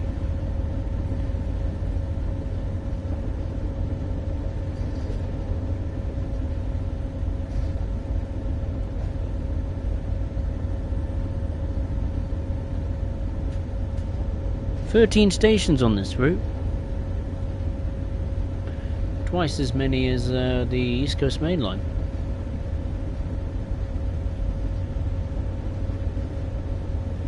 So if this route and San Bernardino line are not part of your collection, and it's on the sale, I'll get it. 100% I would. If I was in that position, I would, hands down. This is far superior compared to the East Coast Main Line. Yes, there's more to do on the East Coast Main Line and it's longer, but this route has more stations, more variation in the scenery, you know, steep gradients. You do get some freight as well.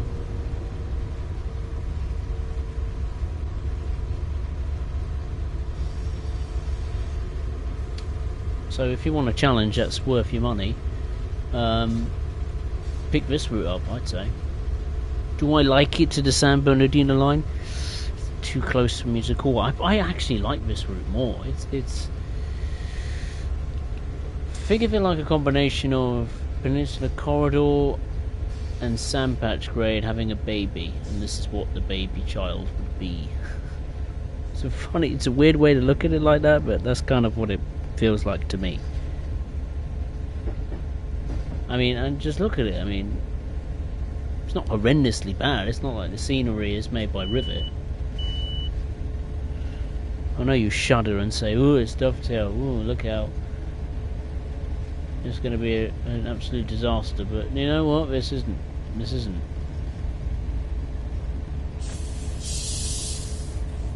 Steep downhill gradient here.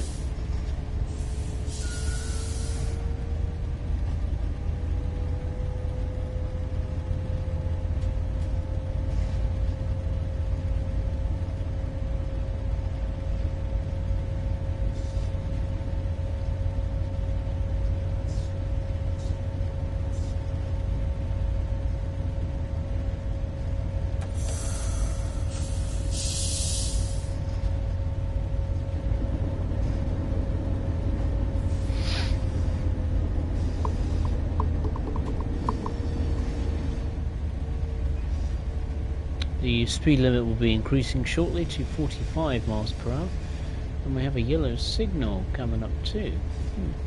Interesting.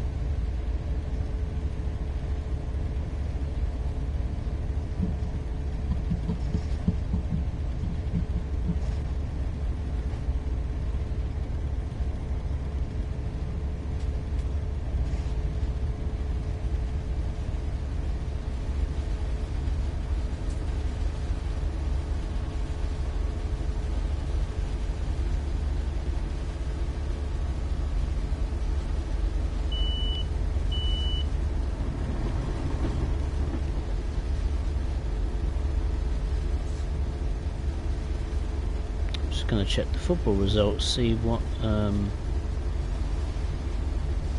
think there was some Scottish Premier League action on Sky tonight. Just wondering what the result was. Oh dear, it's 2-0. Oh, bugger. I don't support Aberdeen, but Aberdeen's my favourite team in Scotland, football wise. So the fact they lost, ugh, it's frustrating. Never mind. There's always the next game. It's like I kind of look forward to the football, season starting, but at the same time, I kind of don't, because I don't have to put myself through 9 months of mental torture.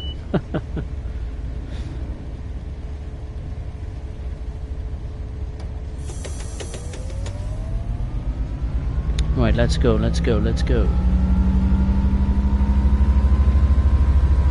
Excuse me.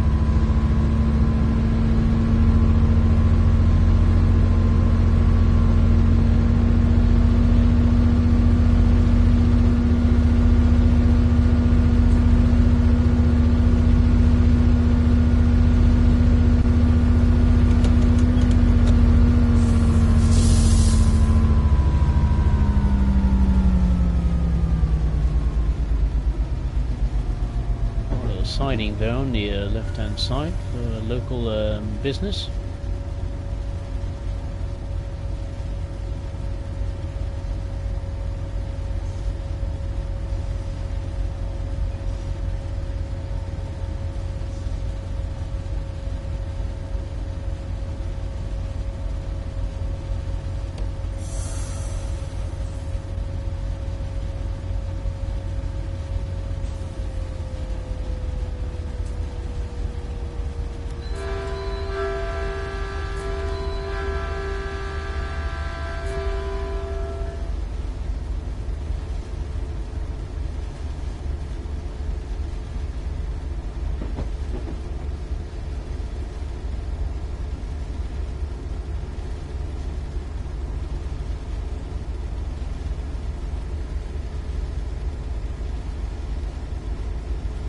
After this, after we stopped at the next station, we will have a think 4 or 5 to go, so we're not quite finished yet.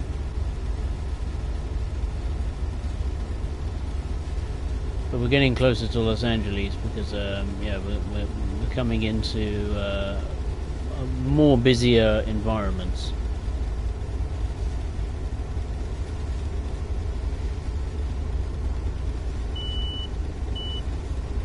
Right, I'll have a sip of water.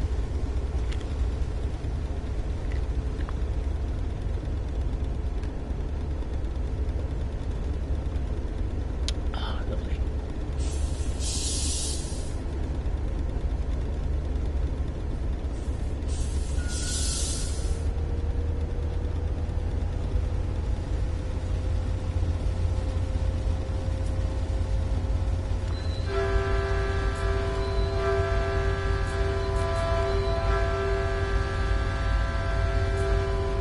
Probably one of the smallest crossings I've ever seen. I think that was a foot crossing, not for vehicles.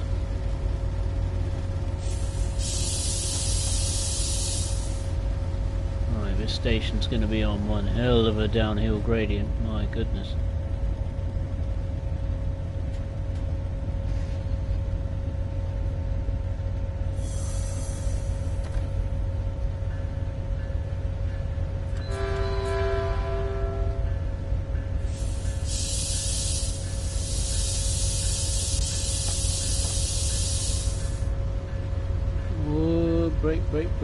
Brake.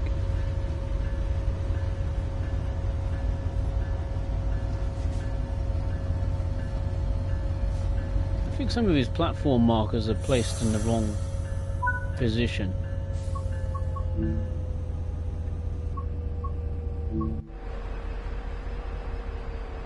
Yeah, because that's roughly where the engineer would get out and...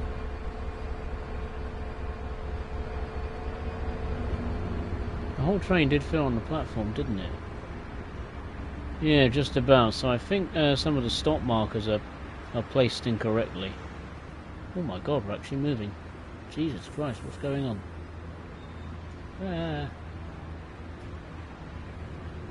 Hope I didn't kill anyone. I'll be fired from Metrolink for that.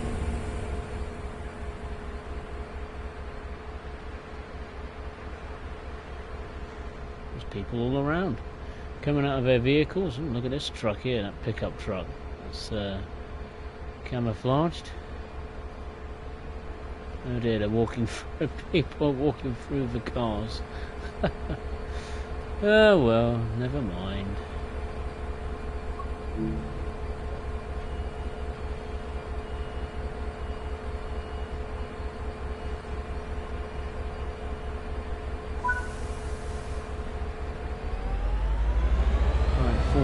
Full power.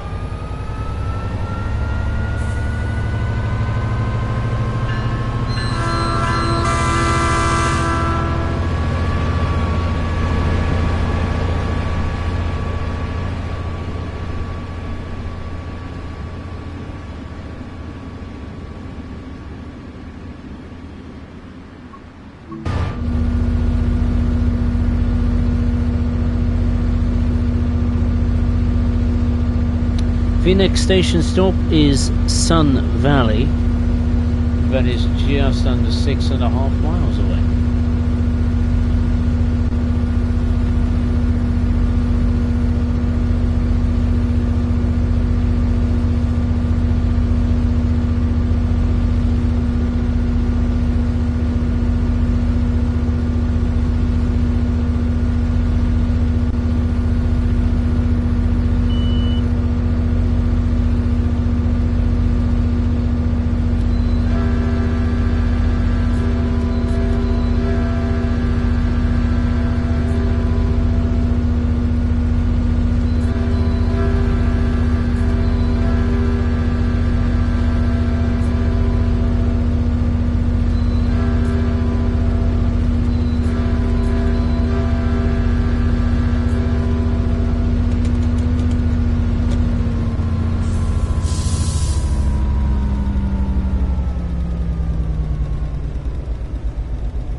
Can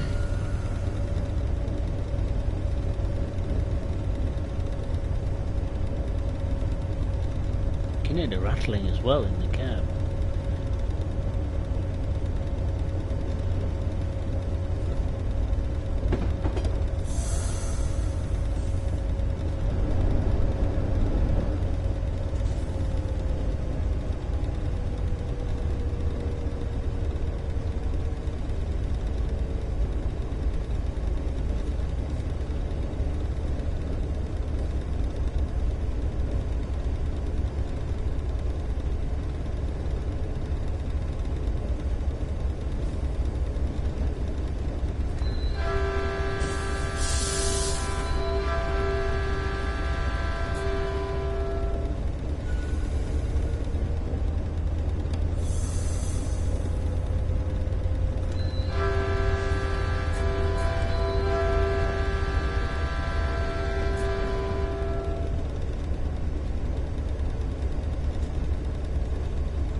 This route has more level crossings than San Bernardino line. I'm probably wrong though.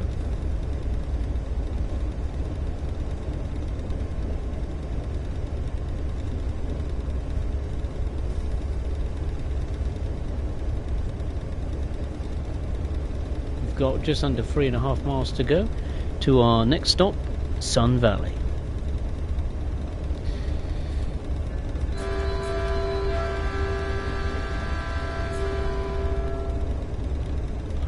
Saw that crossing just in time. Just about to take a sip of water.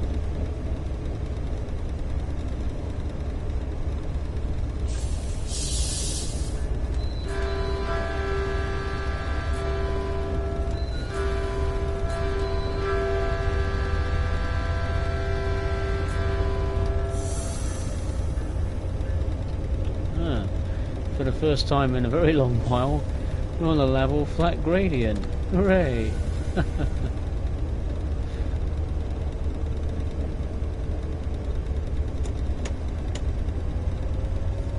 Spoke too soon. Never mind.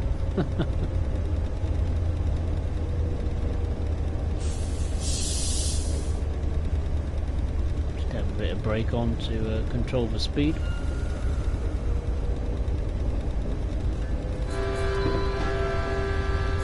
My route knowledge is not very good with this particular route, so yeah, apologies if I'm missing crossing gates or sounding the horn very late when approaching a crossing, be that foot or for vehicles crossings.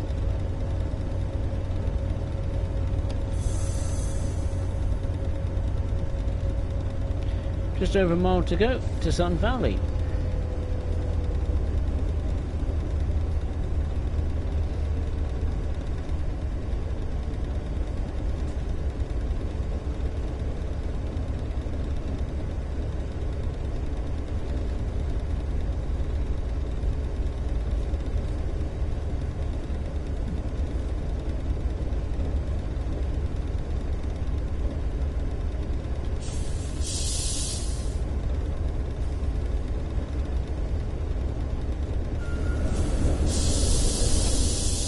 Station is coming up. Let's get on those brakes.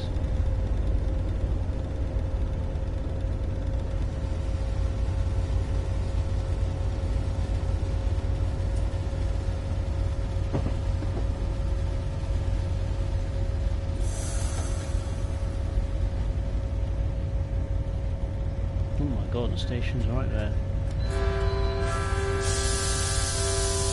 I thought it would be on the right hand side for some reason, I don't know why. I was looking to the left instead of the right. We're going to have to use all the brakes here. Oh dear, never mind. That's my fault.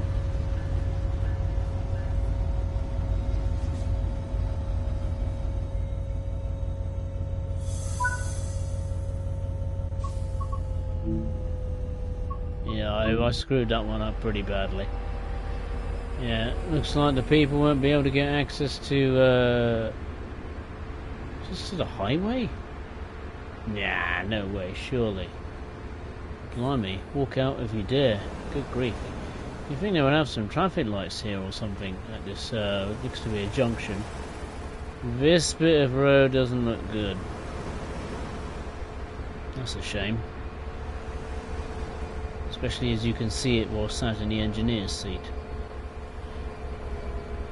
But anyway, I'm not here to judge on the route, I'm here to judge on this locomotive.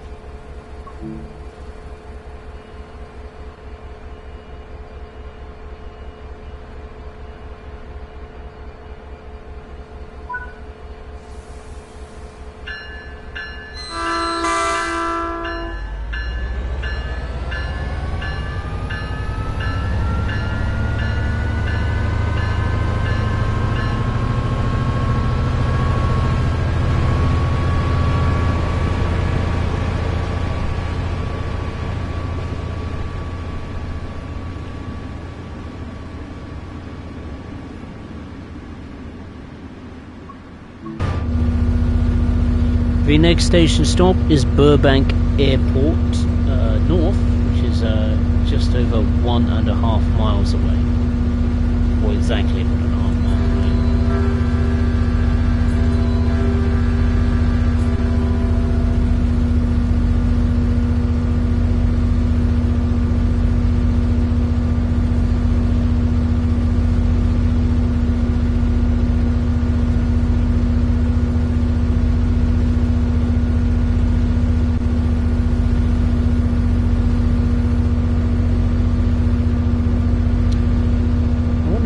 See the airport.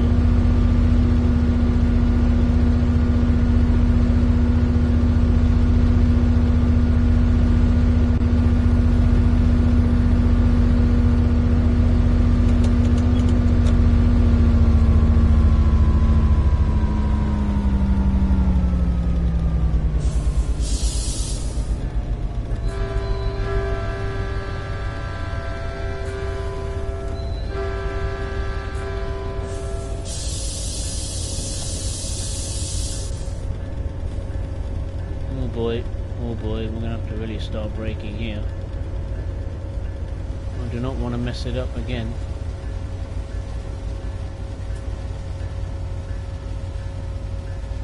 Oh dear. Sugar.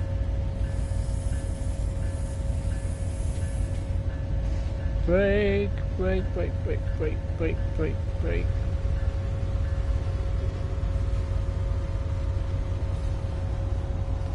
Yeah, it's not perfect, but it'll do.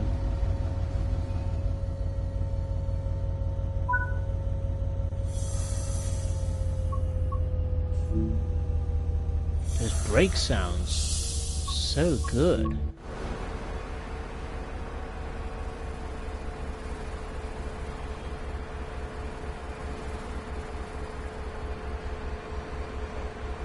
Anyway, here we are, Burbank Airport North.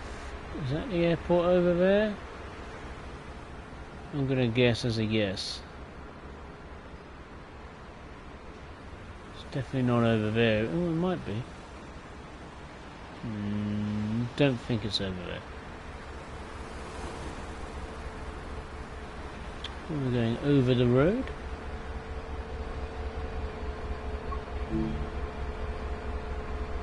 Let's get back in the cab, shall we, for this set off?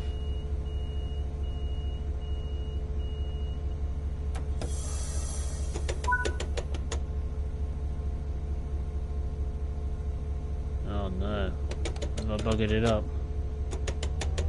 No, I haven't. Thought I stalled the engine. I haven't. It still lives. If I was a real, knowing me, this locomotive probably needs to go in for a huge maintenance and service, considering how many times I've absolutely thrashed it. I don't think in real life the engineer will be authorised to thrash the throttle as much as I am today.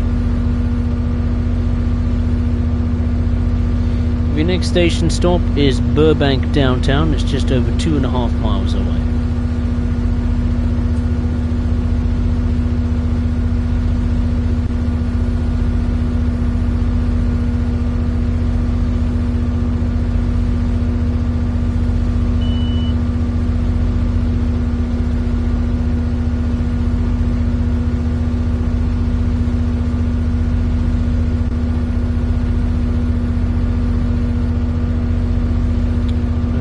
we are running late, but not as late as I thought. I thought it'd be like 30 minutes late or something. Say quarter of an hour late, something like that.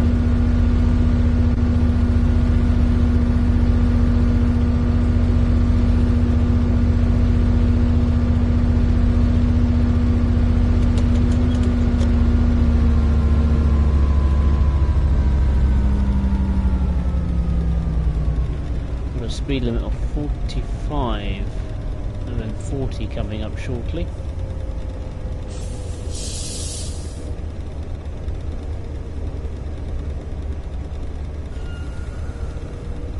Just reduce the speed a little bit.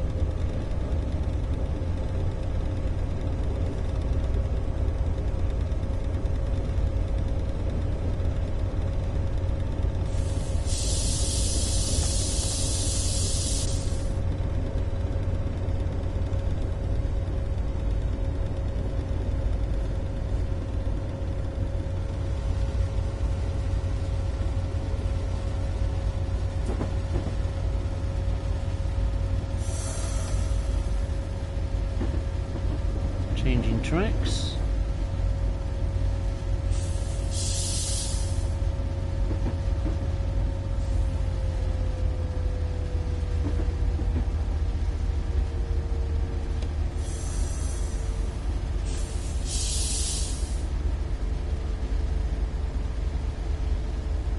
I was thinking of accelerating again, but we're approaching the station.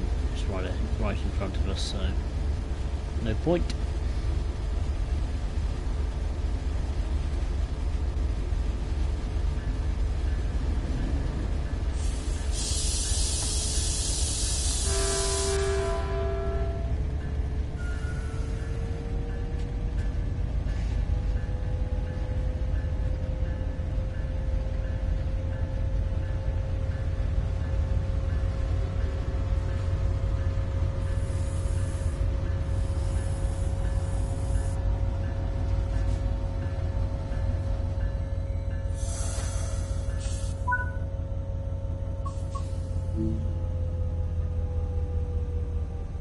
Just over 10 minutes late, that's not too bad, considering how long I've been muttering and looking at the locomotive at a standstill at the start of the stream.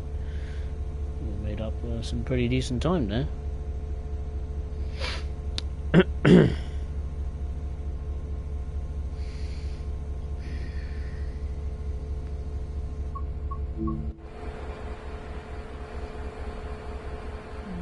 Still very cloudy, isn't it?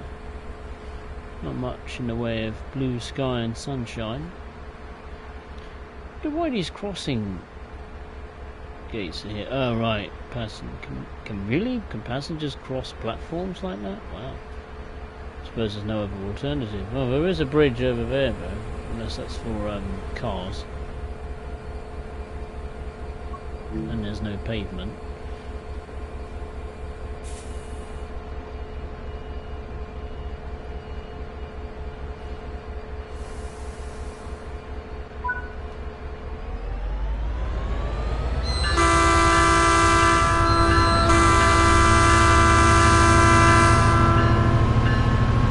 Power!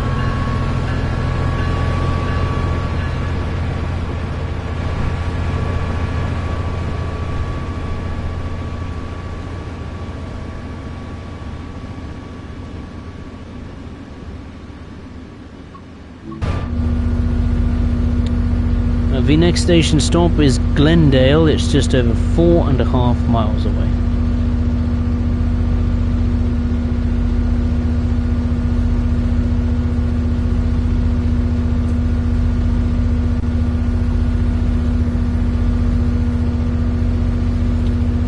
Many station stops to go after this one. Well, he says. Let me just double check that.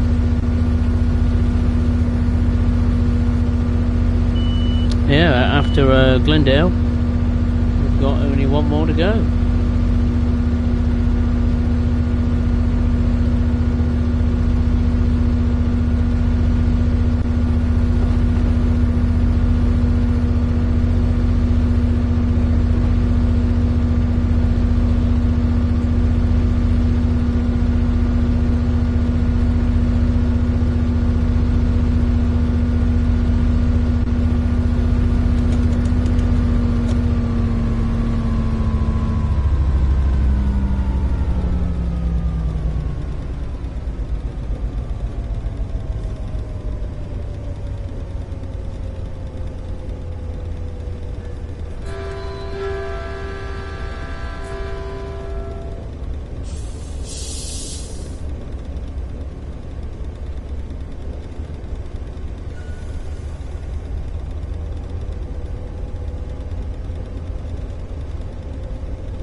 reasonably flat gradient for the time being, which is nice.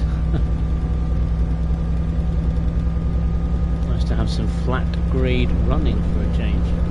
Flat gradients to run on for a change.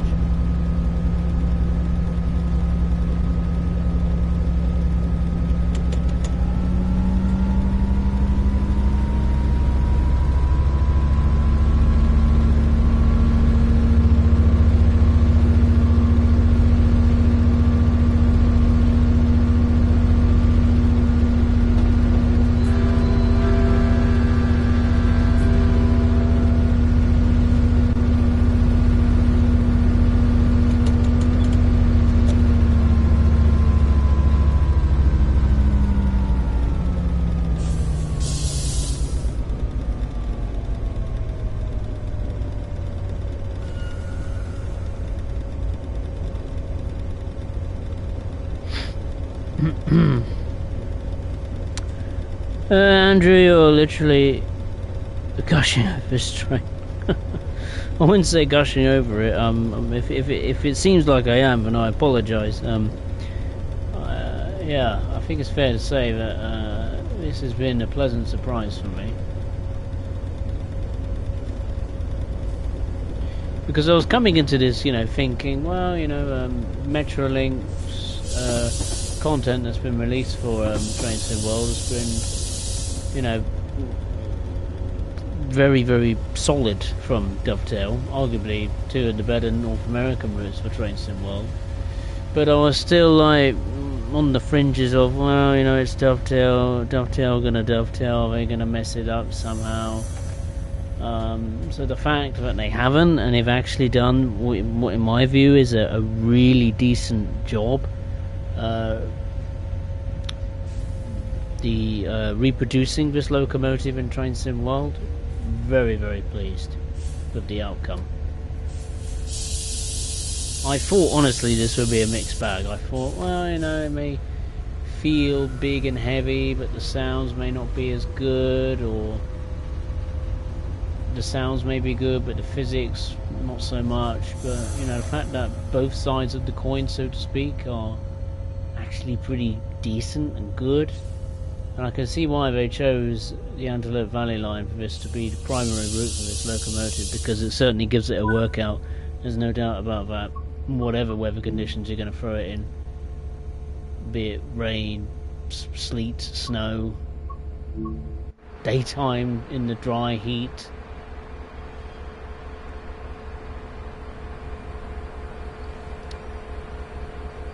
Yeah, I'm going to go as far as to say is this is the best DLC that Dovetail has made this year. Hands down, hands down. As far as the ones that I've got. The route from the Netherlands, I don't know. They may have done an excellent job of that route, I'm not sure.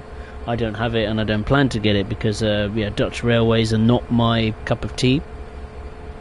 But as far as the other stuff they've launched, the Frankfurt S-Bahn, Valzig Ludwigsbahn, this, the Cardiff City Network. Yeah, this is top of the tree as far as I'm concerned. This is by far and away the best, overall. From if you look at all the aspects of it, like the playability of it, the physics, the sounds, the graphics. This is by far and away the best DLC Dovetail has made in 2025. Now, that's a pretty big statement to make, considering they've made the first Dutch route for Train Sim World, the first Welsh route for Train Sim World, and two decent German routes. Neither of which I've got, by the way, but I know they're going to be decent because they're German routes. Most of the German routes in Train Sim World are pretty decent, pretty good.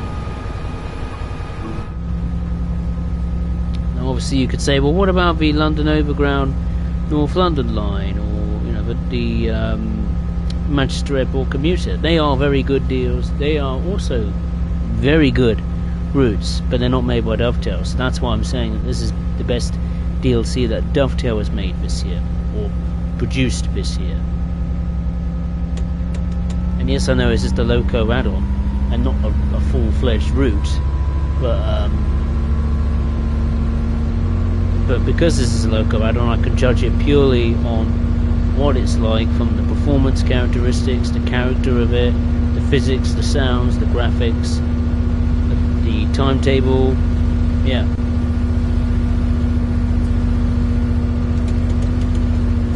If you haven't got this locomotive and you've got the Antelope Valley line and you want to run something new on this route that's different, old school, but challenging at the same time, and an absolute screamer for your ears, then this is the one to get.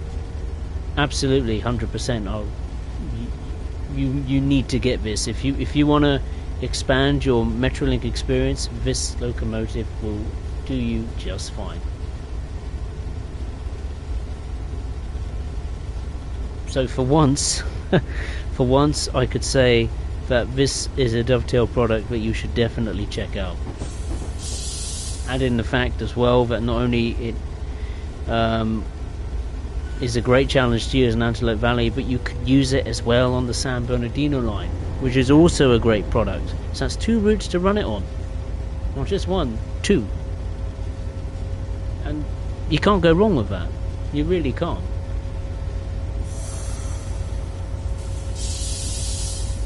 So absolutely, 100%.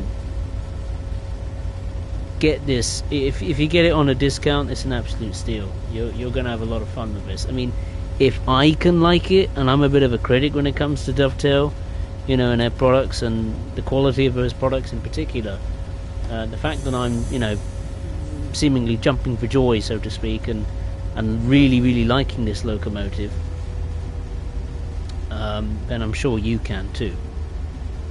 I'm sure you're going to enjoy it as well, because these days, you know, every time I go into a Dovetail product first time, be it a live stream or, you know, off you know, YouTube, just checking it out for the first time, you know, there's always a bit of cautiousness about me, because, you know, these products are expensive, and they're sadly going to continue to go up in price, aren't they? Because that's just the way the world is going these days.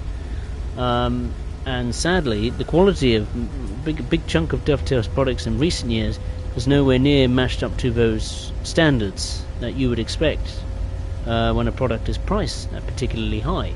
So, yeah, this is one of the rare exceptions where I say yes, you need to get this. It's not on the levels of just Trains or TSG. I don't think it's at that level of quality or that good. But I think as far as a Dovetail Games product goes, it is good. It's not okay, it's good. And that's the difference. Would it be lovely if we had a product from Dovetail that reaches those levels of fit and finish from, you know, the likes of TSG for its German products or Austrian products, or just Trains, and even Alan Thompson Simulation for the UK content? Yeah, it would be lovely. But it's Dovetail, they ain't going to do that. They want to keep pumping out as much content as possible, you know, to keep the money rolling in. As sad as it is to say it, but that's the truth. So the fact that once in a while they can pump out a quality DLC, as far as their standards go, this is at the tippy top of the 2025 like Dovetail product lineup, as far as I'm concerned, so far. This is no doubt one of the highlights of yeah, the year for me, as far as you know, Dovetail products and Train Sim World goes. This is very, very good.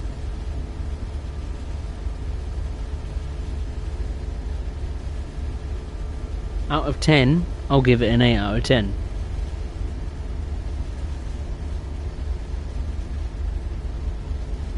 And if this one day is featured in a bundle with this route or both the San Bernardino line and the Antelope Valley line, get it. I think it's, for once, it's worth your hard-earned cash.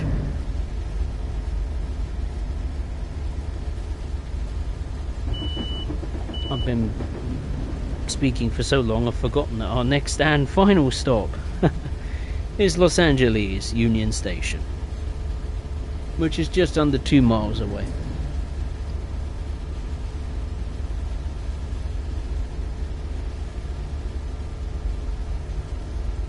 And it's nice for me to go into a first look live stream and actually be happy, you know, and say yes, and say to myself, yes, this is a DLC I'm glad I've paid for. Which, as far as a Dovetail product is concerned, is sadly quite rare. But now and again it does come round, and it does put a smile on your face. Whereas with, you know, a third-party dev like TSG, Just Trains, now Alan Thompson Simulation, and even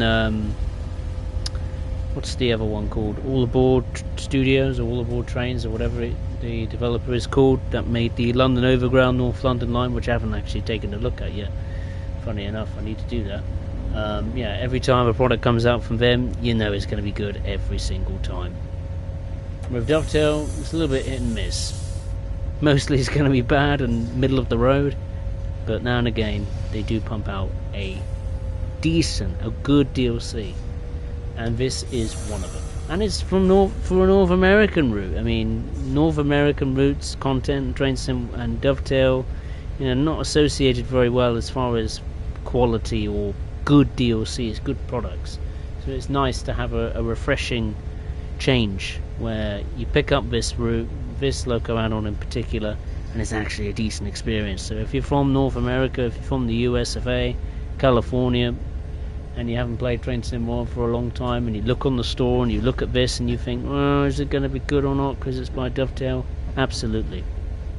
Absolutely. This is one of the rare, very rare sadly, US DLCs made by Dovetail, or loco add-ons in particular, that is, as far as I'm concerned, very good. Not out of this world amazing and fantastic, but it's good. Right, we're just coming round the curve as we are on the final approach to Los Angeles Union Station. And once we stopped at the station and unloaded the passengers, that will be that. Might see another Metrolink F59PHR Locomotive, I don't know actually. You may have seen as we were coming into Los Angeles, we passed the depot. The MP36PH-3C also layers onto this route's timetable. So you've got 3 diesel locomotives to choose to run on this route and San Bernardino line, which is brilliant. I'd love to have that, those options.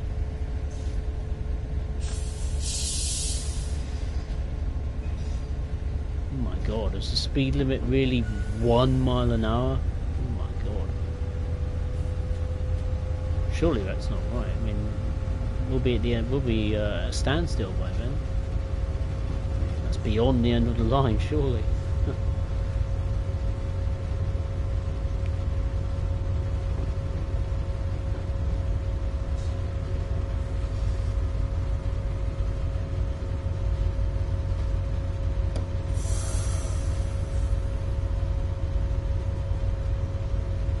Feel like an age coming into the station now.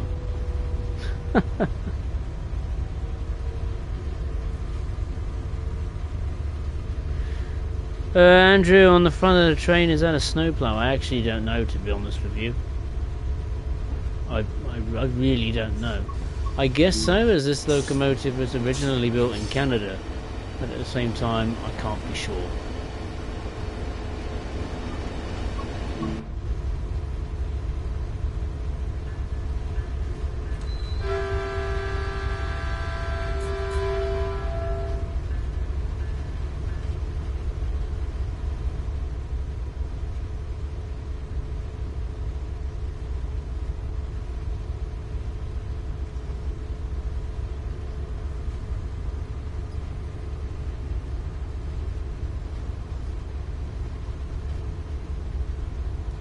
To stop right where the buffers are.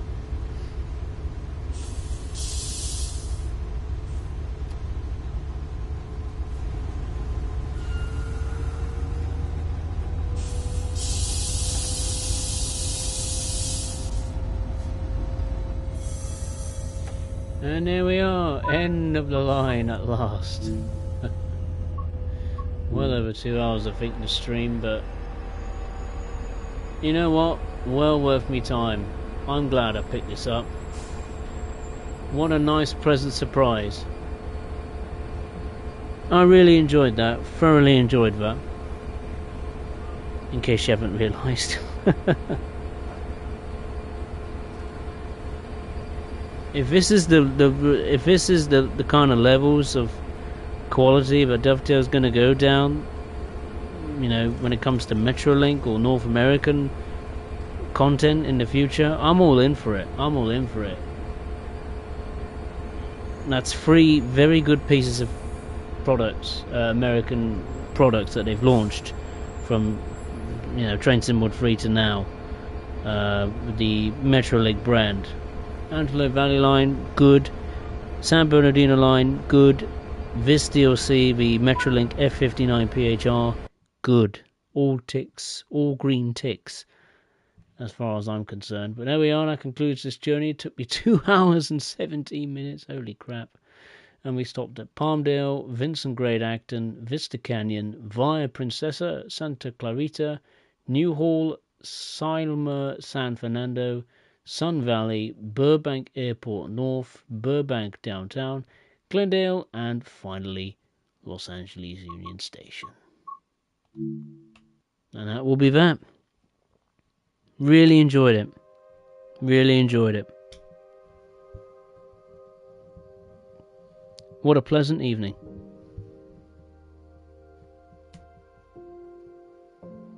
Very happy I spent my well-earned pounds and pennies on that.